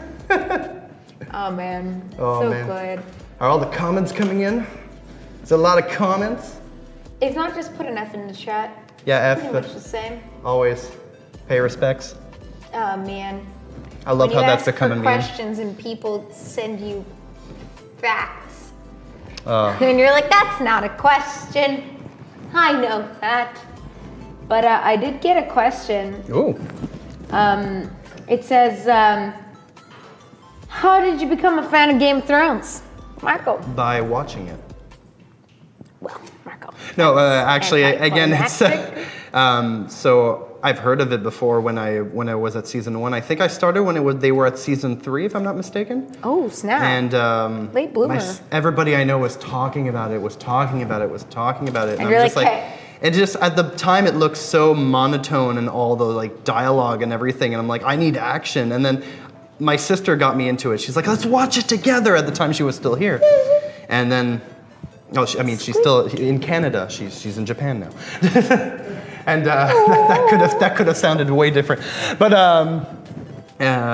so we started watching one episode, and I'm like, okay, this is well written, this is well produced, and then like second episode, I was hooked, and I just binged through the 3 seasons in like 3 nights. And it you're was like, 3 days, because 3 nights is fairly long, but like, no, oh my god, it was so good, and I've been hooked. Yeah, no, I remember watching all of season 1 in one sitting, in one day. Yeah, that sounds about right. Because it's just 10 hours. It's such a great show. It's just so well written, and no spoilers. No spoilers. Fine, we won't talk We're about a spoiler-free zone. It's still too spoilers. early. Maybe in a month from now. Oh, I didn't get into. I'm giving you an accent for some reason until right before season 7, so I just marathoned it.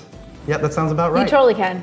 Oh yeah, Oh, I'd yeah. watch all that in a week. I think there was a guy on I don't want to say the wrong name. I think it's Jimmy Fallon. It was James Corden's show. Yeah, now I remember. It was James Corden's show. They had one of their writers who's never seen it before the season started this season to watch all of it in one weekend. And they filmed the whole thing. Like, he did not leave that room. Like, everything. I would do that. That's very Rosemary style. To the point where like they were like IVing him for like hydration. Like, Stop. don't They do could that, just guys. Bring him water. Don't do that, guys. But Why? it was entertaining to watch. That's too much. That is too much. Yeah. You're no. working on Mara Jane? No, this is Mara Jade. Mara Jade? Did I say Mara Jade or Mara Jane? Mara Jade. No, because Mara Jade kind of also has this type of hair, but it's actually Scarlet Witch. Scarlet Witch, true. Fair enough. Yeah. Nice. I just didn't want to go with like a red That's fair. a red wig, so I went with like auburny. Because I wanted to have like a bridge between, like, in some of the comics they make her hair have like a very reflective red. In other ones her hair is brown. Some of them her hair is like a big fro. In other ones it's like less voluminous. So I'm kind of like in between. With the headpiece, like, as long as like it looks like voluminous enough, I'll be okay. But I'm gonna be doing one of her classic outfits and not the Avengers outfit, even though I love her outfit in all of the movies actually. Her style, just like, it's very different than the comics, but it's still really cute.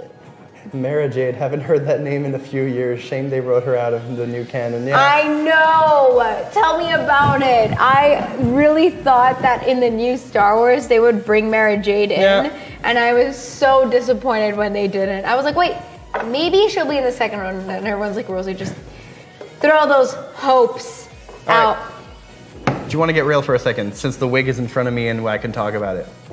My biggest pet peeve in photography. You want to know what it is? Oh my god, tell me. Is it flyaways? Flyaway hairs. Because like we talked about it. That's why I try to and like. It's something like I don't blame anyone for it. I try to like make sure it's like. It's such a skill. Wig making, like I only maybe know 2 people who can actually do wigs without any strand of hair. And but I don't want my strands of hair to all be like cohesive and in it, because like she's a real person, you know, like I want it to be free flowing. But I do understand that if it's too free flowing, that it's like, oh, I need to edit like this out, I need to edit that out, and it's like very aggravating for you. When we're editing pictures as photographers, we zoom into like 100%. So you'll see like this. Let's say this is the picture. I can go up to here and see like full detail. and still everything being sharp. So when you go in that close to, let's say, do some face retouching and everything, you see all the little strands, and it's something that I want to get rid of because I'm like, it makes the wig look like a lot like more flowing and nice and less blowing in the air kind of thing, So it's just it's a bit of a pet peeve because it is so hard to get rid of and to get rid of without looking like you got rid of them, because that's the biggest part. You did mention that to me in our first shoot because my wig was horrendous. So not only did I change my wig, I didn't say it like that, by the way. No, it was just a cheap wig. This one is way better, but my other one was like, oh, good Jesus God. But it's a skill, and I don't even touch wigs still because it's something it's a complicated skill, and it's extremely hard to get exactly the flow, and mostly like, if you're going to do an anime character and you're going to spike it up and your hair is defying gravity, Yeah, and that's what's more necessary. It's extremely hard to when people pull have it bad off. Dragon Ball Z wigs, like fam, just get yourself some of But those. even with that, it's I can't blame any cosplayer for it. I'm saying it as a personal pet peeve, but I can't blame anyone for when it happens because it's hard. Yeah. It's really hard to get that perfect wig where you don't have any flyaway strands, and you know what? It's part of my job to get rid of them, and I'll do it. It's my pet peeve. I know, that's why I started like actually spraying the wig so that the flyaways will happen less. Okay. Like even in a natural looking wig like this, like I want her hair to be very natural. So like this kind of stuff is normal. The quality of the wig definitely helps. This is not an Art Wigs Canada wig, but the quality was very similar. It was the same price or more expensive actually. Okay. So it's also a lace front too. So I went with this one because it just fit what I wanted. And but I get that pet peeve. Like in my own life, I have a lot of baby hairs, and I myself can like really want to trying to control my own wig. It's not a wig, it's real. I swear. It's actually funny because you like my hair? Gee, thanks. Just got it. it's actually She's been doing magic with the wig the entire time. Yeah, I'm trying to like think of like how much I should comb it out, but like Wanda has really floofy hair, so we'll keep it as is. But it's funny, my friend works in VFX, and like we were watching Game of Thrones, and there's scenes where you can tell they're in front of a green screen. Yeah. And you're like, which is funny because like I think if I'm not mistaken, I'm saying this out of pure what I've heard. Apparently, it's a $15 million budget an episode. yep. And I'm just like, I've seen the behind the scenes. It's actually really fun to see. And I think watch the some of behind them the are on scenes. Facebook for free because I've watched one YouTube. on. They're on YouTube. They're on YouTube. Game of Thrones Cool. actually and HBO actually update. That's really upload cool. all of them, and it And airs right after the episode live. It's funny because when I used to like, let's say Lord of the Rings when it came out, I bought the extendeds. All and the I've special watched, features. I've watched every single one, I think 11 plus hours of special features because I was so into filmmaking and the behind the scenes stuff. Yeah, and it's so cool seeing the amount of work that goes into these. A lot of people take that for granted, but you're just like, it's ridiculous. The amount of people it takes, the amount of money it takes, the things they do sometimes that are flukes that end up being in the final film, and all these little things. And I find that's why I'm so happy that Game of Thrones do those things because I get to see that, and I will love watching the post-production stuff. Oh, dude, we're buying extended edition of every season if it comes out. If they make a will. box set with like extra footage, They probably will. Let's hope so. it's just, I will watch I all will of buy it. all of that. But yeah, like just fixing the flyaways behind a green screen. Oh like, yes. Yeah, Well, you gotta. Depending on the lighting too, it could actually be easy sometimes. Well, then it was But the Daenerys, green and screen- it reflects, right? Yeah, the green like you screen said, reflects a lot of green, and if you're not keying your green properly, you will see it, and you will see it intensely because getting rid of that is a lot harder in video as well. So, what was the biggest challenge for you doing composite shots? So the way we do composites, and I'm saying we as when I work with a model, we think beforehand of what we want to do. We don't plan it out because sometimes it's convention shoots and we have to think. If it's a private shoot, I'll have more time to actually look for some stuff beforehand, being like, is this the kind of look you're going for? And then I have a general idea of what I'm gonna do, background-wise, pose-wise, and everything. I shoot on location most of the time when it's in convention, if I can. If not, I do have very basic home studio, like very, very basic home studio. I work with what I have, and of course it's a lot easier in the home studio because I have full control of the lighting again. And when I'm outside, I work with what I have. So if it's full-on daylight, I do have my own flashes to make sure the model is properly lit. Though if it's a full sunny day, I have to make sure that the style of what I want is going to fit. Most of the time I try to plan my shoots accordingly. If it's at night, I will shoot at night, and then I would just have the proper lighting so that the lighting matches the scenery. But most of the time it's a big challenge in the cosplay world because I do work with a lot of limitations, with a lot of restraints, with a lot of different locations depending on where I am. And it's definitely something that's very challenging in that sense. So yeah. But like editing wise, apart from flyaways, what was like the thing you hated the most? Hated in what sense? Like the pet peeve. Hate doing? In editing, I mean, the flyaway hairs is really the top. It's like okay. Different question though. Yeah. What is your pet peeve when you're actually shooting, not editing? When people ask to take pictures. Now, when you're at a convention, you know, you are with a lot of people. You do have that to think about, and I also am aware that that is a thing. You know, it's not where I'm shooting is not my location. I don't have like pure like written permission that this is my shoot, my location. Therefore, I'm sharing it with a lot of people.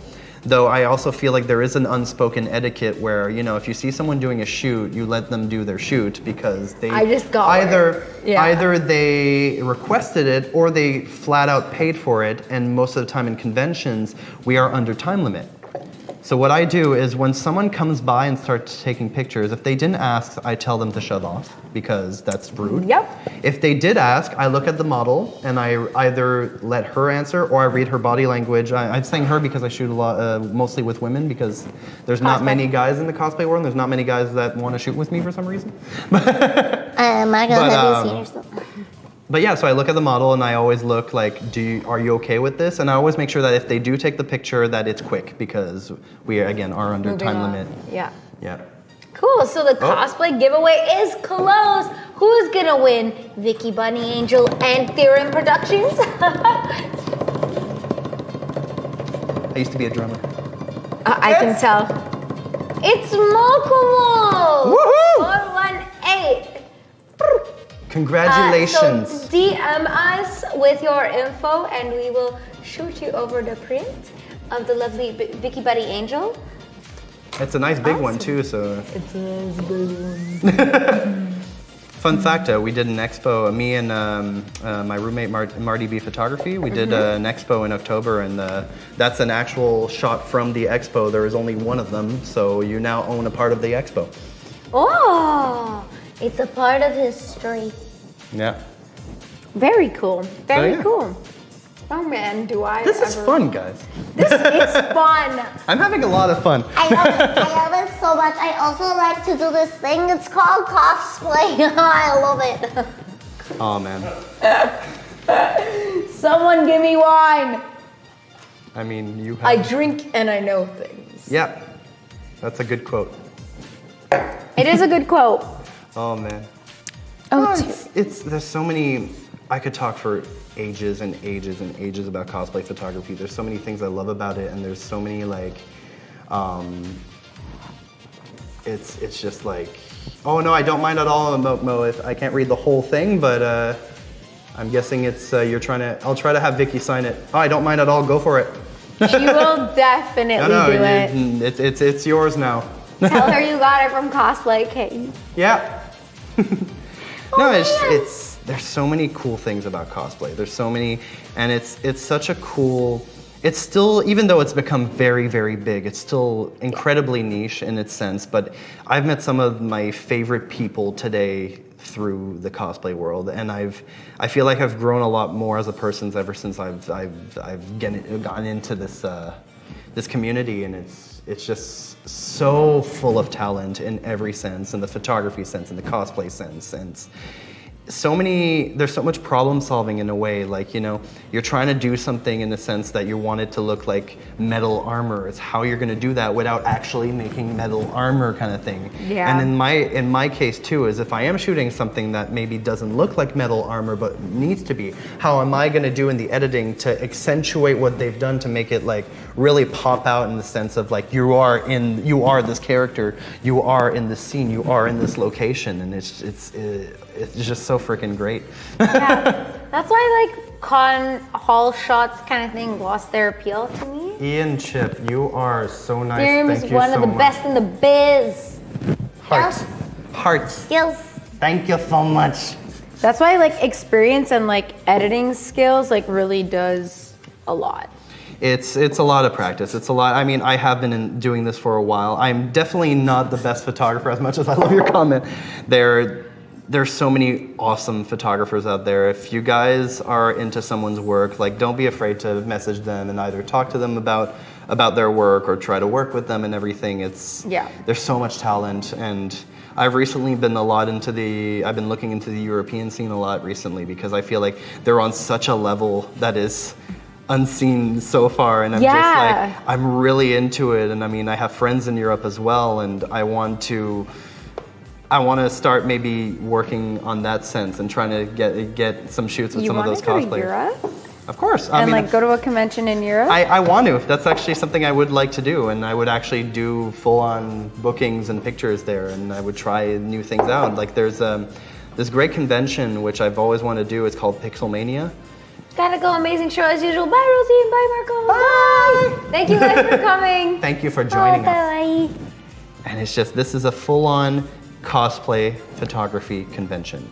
It is by invite status. So the way you join is essentially you send in, either as a cosplayer or as a photographer, you send in your portfolio. They ask you 10 pictures if you're the cosplayer of your own work, if you're the photographer of your own work, of course. And you say like why you want to go, what you want to do, and what you want to accomplish. And it's in this small village in Poland that has so many different locations, and the whole goal, they will feed you and they will lodge you if you get chosen. And I know how many people go? Well, one of our good buddies, Eric Paredes, went. Oh, really? If I'm not mistaken. I didn't know. Yeah, he went last year. He was and it was a really cool, and the shots that came out were really great. And it's such a cool thing because you are literally there for cosplay photography. You are there solely to do that. There is no dealer's room. There are no panels. You go. Really? The photographers don't even have panels? No panels, no cosplayer, no photographer. So what do you do? From what I know, I could be, and videographers are also welcome. Yes, thank you, Studio KTB. But all you do is shoot. That's it. It's a whole weekend cosplayers just go of there, working with a bunch of really, really talented cosplayers and learning about, you know, meeting new people and learning about new things and just going out and finding these, you know, there's a village setting, there's a ruin settings, there's a... But these are like, it's just because of the place that it is, right? It's not that they and they, exactly, everybody sleeps in like camping and in this old school, or not in this old school, in the school of the village itself, and it's such a cool thing, and I would love to do that one day. This year, I was gonna sign up this year, and I was also gonna sign up last year, but it is, as much as they do pay for lodging and food, there is still the plane ticket and a bunch of logistics to think about. It's still pretty expensive, so financially, I couldn't do it, but you know what, maybe next year. Yeah. It is a trip to Europe, so it's a cool trip to Europe, and you get to do, I get to do what I like to do and meet new people, and I have some friends over there who go almost every year too, so wow. So I'm gonna, you know, try it out and get to work with them as well. That's really cool. Yeah. Nice. Ian says, any big projects coming? Ooh, so many. Wouldn't you like to know? Okay, so I want to know. I want to know. Oh, like I said before, this year. If you want. There's a couple of things I won't say because I want to keep them surprised. I am working on this Twitch thing right now, to be perfectly fair. I am also working on the logistics of that, but that will be a surprise. Twitch thing? Yeah. You'll see that. Define Twitch thing. Stream. Because I do photo editing. Stream? Yeah, I do photo editing streams right now. I personally think that I'm boring on them, to be totally honest. Because at one point, you know, you're so invested into the work that you contact with people. Is it an event? An event? In what sense? Or is it like you're just working on A general project. No, essentially I'm working on streamlining my editing streams. There we go. That would be the best way to put it without telling everything about it. Okay. So essentially I'd still be editing, but there'd be a twist to it. Ooh, a twist. Okay. But I'm also, like I said before, I'm trying to transform my style this year, try new things, and that's going to be the main focus. I don't think I have one giant project specifically. I have a bunch of some project goals. ideas that I want to do that I'm trying to get, like which one, I have a list of which ones are viable to do this year, which ones will require me to actually raise money to do because of a budget. And since they're my projects and I'm the one contacting the models, of course I do not charge for photography. It's my unspoken rule is, you know, if I go to the person, it's not the same. It's a collab, and technically they can even charge me modeling fees at that point. But Don't say that. it's true. Welcome to photography, guys. But no, so I'm gonna be doing a lot more of what I want this year. Okay. That would be the best way to put it. I like that. And then we'll see what happens out of it. Because like I feel like every year you've been taking a step more into your comfort zone. Yeah, I was getting too comfortable recently, I feel. Real? I feel like I was doing, like I was using the same kinds of lighting, I was using the same kinds of editing techniques. That's the kind of comfortable you're talking about. There is also a good thing about that. If I'm at conventions, I don't have to do light tests as long. I know what I'm gonna do and everything. So I streamlined in that sense, but also with streamlining something, there's also this whole quality thing that goes with it, you know? Where I feel like, again, my work has been plateauing. I want to boost it up again. And that's my goal this year, is to do more of my own personal stuff and trying new things, essentially. I like that. Yeah. I also like your concept. I think it's great. I'm looking forward to seeing how that's going to turn out. Because I'm a huge fantasy fan also. So I have some cool plans. I'm so biased.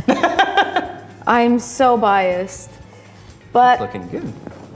I'm just like trying to like Give more volume. tease it, Yeah. but without making it look messy. See, fun fact, I went to the Arda Wigs Canada panel at Montreal Comic Con, if I'm not mistaken, last year, and they were teaching you a lot of these things about like how to add volume to the wigs and Yeah, without how, wefts, because that's the thing. yeah. I started looking at it and I was like, do I want to get more wefts and add wefts? And I was like, not really, And, because like, I she think doesn't need it. I think it was this cool trick of how, like, because you know how you can pull your wig if ever you have a costume that's too close here, and it's how to like tease it to create kind of like a, if I'm not mistaken, like a pad, and it's like a protection pad essentially, and it won't pull as much.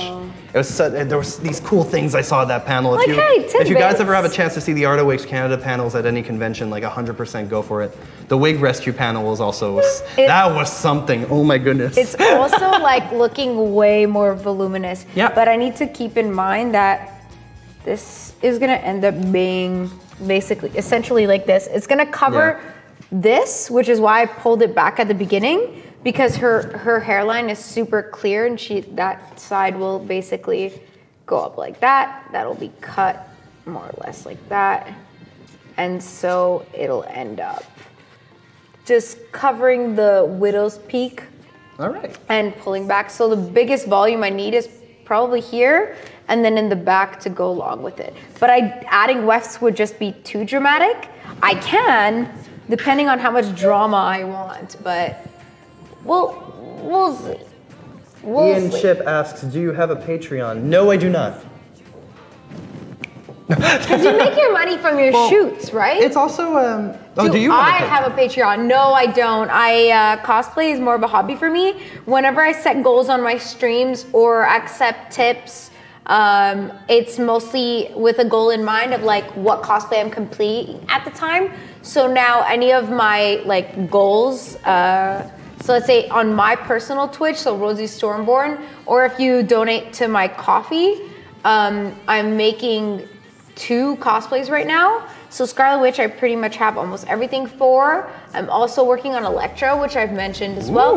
They're very simple. I have the wigs for them, and apart from the work that I'll be doing, apart from the work that I'll be doing with the sewing and stuff, the fabric is also very affordable. But a cosplay like Arya Stark is a bigger project where like donations come in hand, but I do not have a Patreon just because I can't keep up with the content. I'd have to pay a photographer like Marco to be doing my shoots every month. A cool thing And though it's is that a lot to keep up with. if you use the code ARTABEAN, you can actually save money on the wigs. Well, it's a good thing I already have my wigs. Fun fact, they also sell the Kamui books. Okay, so like, are you guys? I'm just gonna go, guys. I'm just gonna. Fun fact, I proofread most of those books. Gonna go. I'm taking the wine. I'm like Fat Thor. I'm just gonna leave. Oh. So, in other news.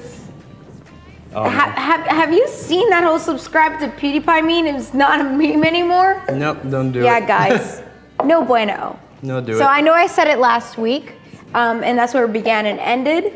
And I know that we're both PewDiePie. Are you a PewDiePie Yes, I am. fan? So yeah, thank you. I just decided to make like a little. I know I mentioned it last week, but it began and ended there. No, that's fair. You can watch the video if you want to know more about that. Yeah. Thank you. Yes. Yeah. All right, guys. So just to mention our sponsor again, Art of Wigs Canada. Thank you guys so much for sponsoring us. And if you guys do want to take advantage of our discount code, it'll be up until 6:30 p.m. Eastern time tomorrow. So you can do that on their website, artofwigscanada.com. And just use the code ARDABEAN and you'll get $10 off your $50 purchase. Do remember that they also sell all of Kamui's crafting books. So when you're talking about LEDs, how to work with foam, they have those books up on there. Actually, you know what? I'm gonna pull them up. They're great books. Because I always thought about grabbing them. And now that I hear, I think, were we talking about it on stream or off? Well, I actually do work with Kamui Cosplay as well, Yeah. and I do proofread their books. You did do some shoots with her. No, actually, this might happen at YetiCon, but we'll see what happens. Why did I think? But well, because I mean, I've known them for 3 years now. Yeah, I know that you But, hung out with them. And It's no, their books are really. As someone who went into like proofreading them without knowing much about anything, to be honest, in the cosplay world, because I started like I think around like 2 years ago doing that. They're so full of information, step-by-step guides, and I've read a bunch of like the LED ones. They have like literal coding on how to like get the lights the way you want them. They have books on armor making. They have books on, and they have a lot of YouTube tutorials, which I've also edited some of them. It's true, because do you work with? Sometimes. Sometimes. From time to time. Cool. When they have too much on their plate, they send me some editing stuff. Nice. I remember you telling me that, and I didn't know that beforehand.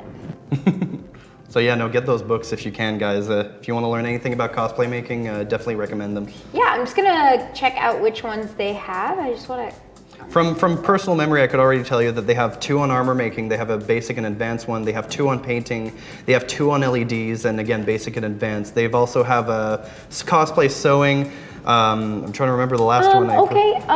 A news flash. They have makeup.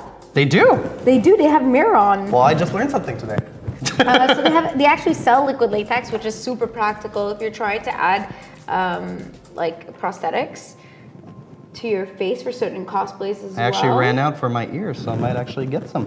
Wow. Good to know. It's your lucky day. And I have 24 hours to use that link, That so I might actually take advantage of it tonight. And their makeup is very good quality. I would usually actually buy my Maron at another place in Montreal, but you know, if you're already making a purchase on Arda, it's so much easier instead of going out and having. And you got a discount code as well. Yeah, you have our discount code. So Arda B. I can't vouch for makeup. I don't know much about makeup, but that's definitely something you can vouch for. Yeah, is. I can vouch for the Kamui books and I can vouch for the wigs. I've used both. But not those. So Rosie and Theorem, any good stories of weird cons? Oh boy. I'm just gonna, keep looking through the Art of Wigs Canada website. artofwigscanada.ca, guys. Use the code ARTOFBEAN for $10 off your $50 purchase. I mean, there's so many things we could probably say on both ends. I'm trying to think of one that's maybe not. I'm trying to think of one that's not too intense, but also not too like vanilla. Because I have many. So are we talking? I'm guessing we're talking weird in a bit of a more bad sense, huh? Like probably weird, like in a uncomfortable would be okay. So I actually, and this is not a well, it is a personal because I was there and I've seen the whole thing happen. We were walking once, and this is a do not do this, guys, because it's literally rude and it's literally just plain mean. Our friend Bandit Spurs that we talked 14 times about tonight. Yes, we will who's talk also at been least on Cosplay Cave. at least 14 times more because she's amazing. She was in her Andromon cosplay, which is something that's very, very big and grandiose, and something that you see from a mile away at the convention and that you want to take pictures of. So naturally, she gets stopped almost every 5 seconds for pictures. We wanted to go to this outdoor place to see one of our friends perform. So already it took her like an hour to get there because of the pictures. Stopped every 5 minutes. What con was this at? I think Otaku? Otakuthon. I Okay. think. Don't fully quote me on that. It's either Otakuthon or Montreal. It's at the Palais des Congrès. But we go to this outdoor, there's like stairs on the side, and there's like a top part where a lot of people do stuff from time to time, like photo shoots and whatnot. Yes. So we go there, and they were gonna have this Love Live performance thing. So we were gonna watch our friend perform Love Live. And it was me and a bunch of other people. We were just standing there, and I had our friend Michaela right beside us. And all of a sudden, she just got there. She is done, you know, she's had it took her a while to get there. So she kind of like half sits down on the wall. And what happens is all of a sudden I turn around and my friend Michaela has a camera lens on her shoulder. And literally on her shoulder, this guy was using her as a tripod and then was asking, oh, can I take more pictures of you over there? And she just says no. And like I said before, the thing, if it's a no, guys. Like, don't push people when they don't want to. The guy kept insisting. The guy insisted for a third time to the point where we had to be a bit mean about it. Like to not go into full detail because it's also, but yeah, don't do that, guys. It's not cool. Like if the rule is butts on the ground, pictures no more. That's I think that's the saying, right? Yeah, when people are eating, that's if you see people eating, if you see people with half their costumes on, if you see people just trying to take a break. If you see people in a photo shoot. In a photo shoot as well. Yeah, I think you mentioned that before, though. That's what you were talking about, right? It's just basic respect, guys. It's, you know, we're all people. It's, if somebody is busy, if somebody is already doing something, and if somebody is clearly not in a picture mood, just don't. And especially don't use people as tripods. That's really not cool. And like in Montreal Comic-Con tends to be... Yep. Everyone in chat is like WTF. That happened. Yep. I think that would be one of the worst things I personally witness. But like, I don't know if it might just be because of the con being open. Like Montreal Comic-Con, I found a lot more awkward for me than like Otakuthon, where it's the whole convention center. Well, DJ Hall is blocked. It's different crowds, you know. Montreal Comic-Con is very accessible for a lot of people. So in the cosplay world, you're going to get a lot of people who don't know what cosplay is. And again, it's understandable. Yeah. It's a learning curve, but it's also, you know, when things like that happen, I don't automatically go, no, don't do that. I kind of try to explain to people like, this is not cool. Yeah, like you probably didn't know that, and it's okay. It's if they try to push more, then that's like, you know, that's not cool at all, you know. You're teaching people like how to act as a photographer. Exactly. Whereas Otakuthon, there are a lot more cosplayers, there are a lot more geeks. It's very geek driven. And the photographers that are there usually know what to do and not to do. It's different crowds for different reasons. So, you know, you also have to take that into consideration, of course, but it's I feel like Otakuthon has a bigger respect for cosplay in the sense that most people there are cosplayers, in that sense. Gotta go eat. See ya, KTB. I'll see you tomorrow. See you next week. You'll see him tomorrow. Yeah, you know. I'll see you in less than 12 hours. But yeah, I know. So it's that would be my weird story. Do you have a weird story? I'm keeping it in the vein of like photography. Okay.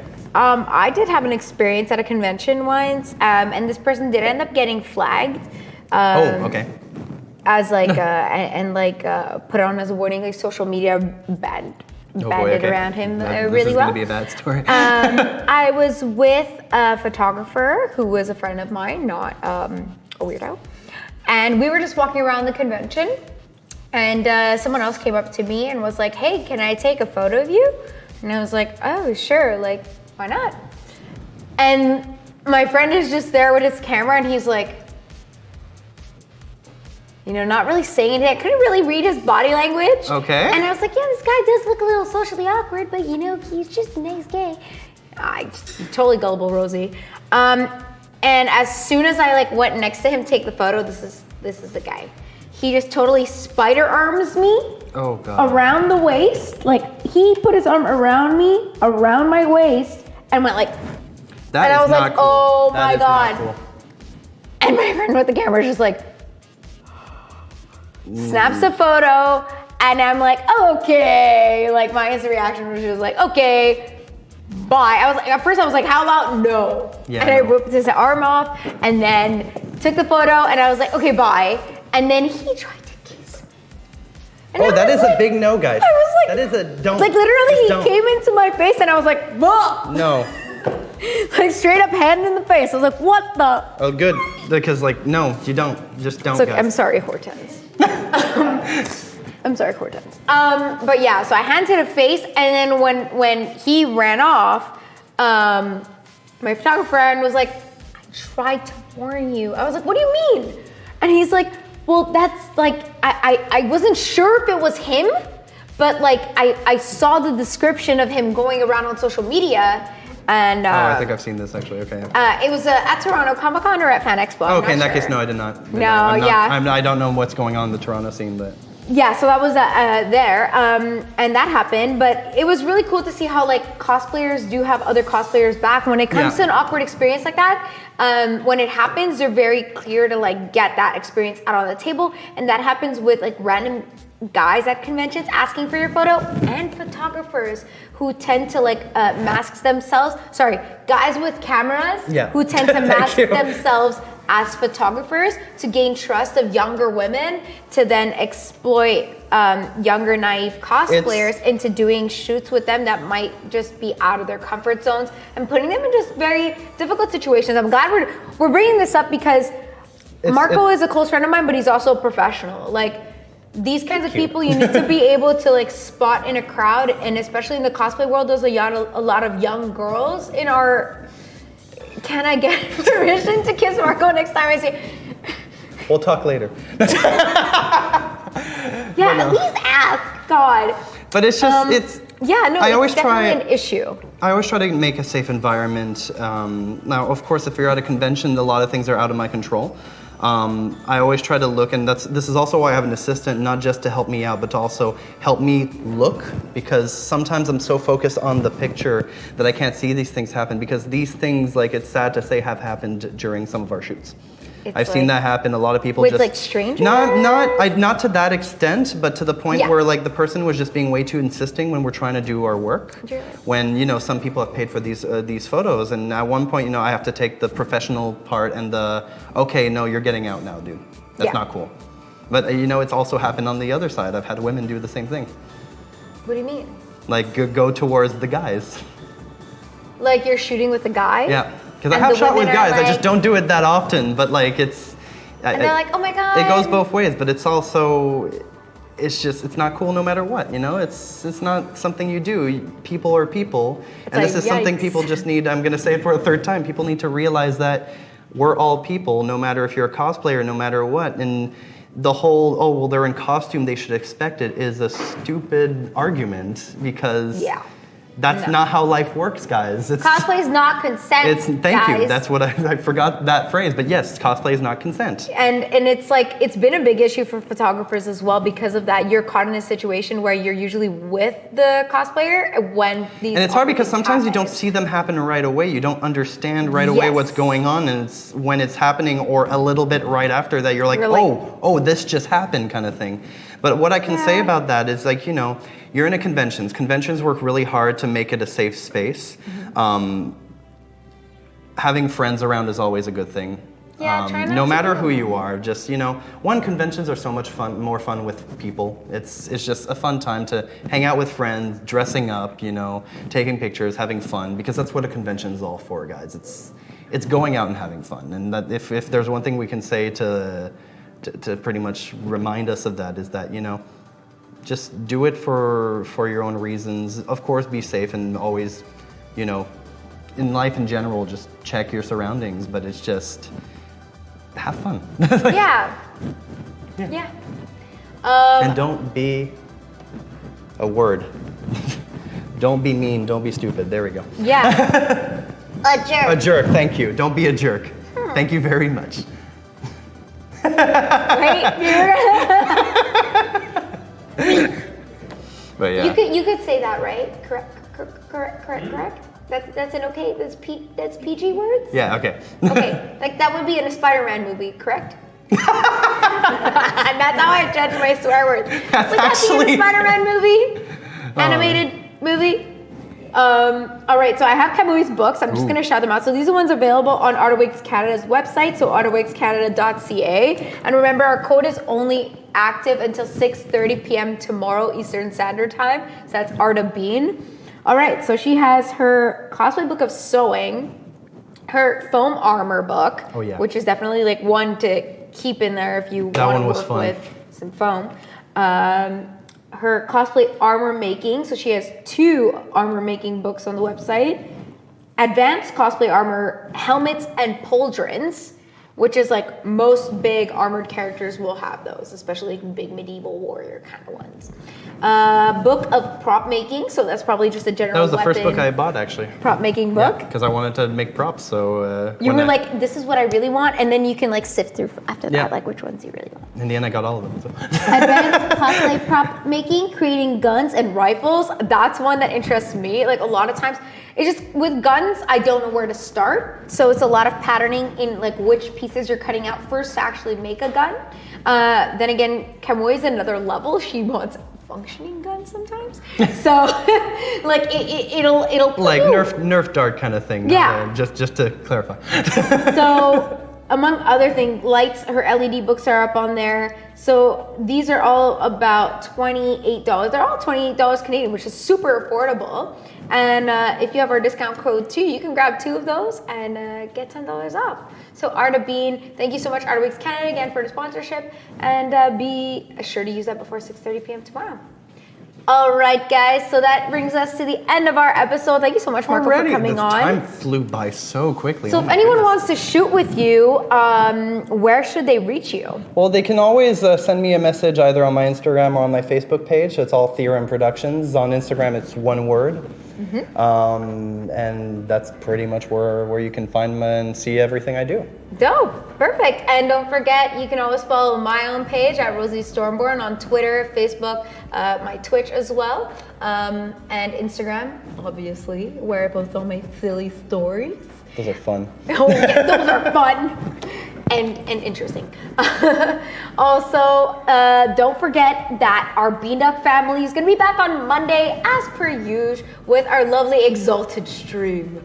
Find out if friendships will be making or broken.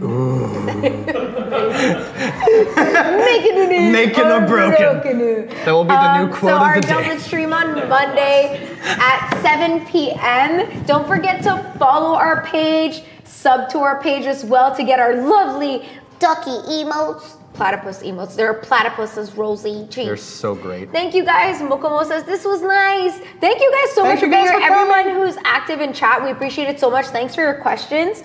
And if you do have questions for us for next week or guests that you want to suggest, or if you're a cosplayer from our area and want to be on the show, shoot us a message in our DMs on Beanduck's Twitch, or you can also go on Beanduck's Instagram. Or you can go on my personal one as well. We'll get the message across and we'll try to have you on the show. We don't care about our follower counts, just about our community. So don't forget to send us all your stuff with the hashtag CosplayCave, and we'll stay in touch and see you guys next week. Bye. Bye.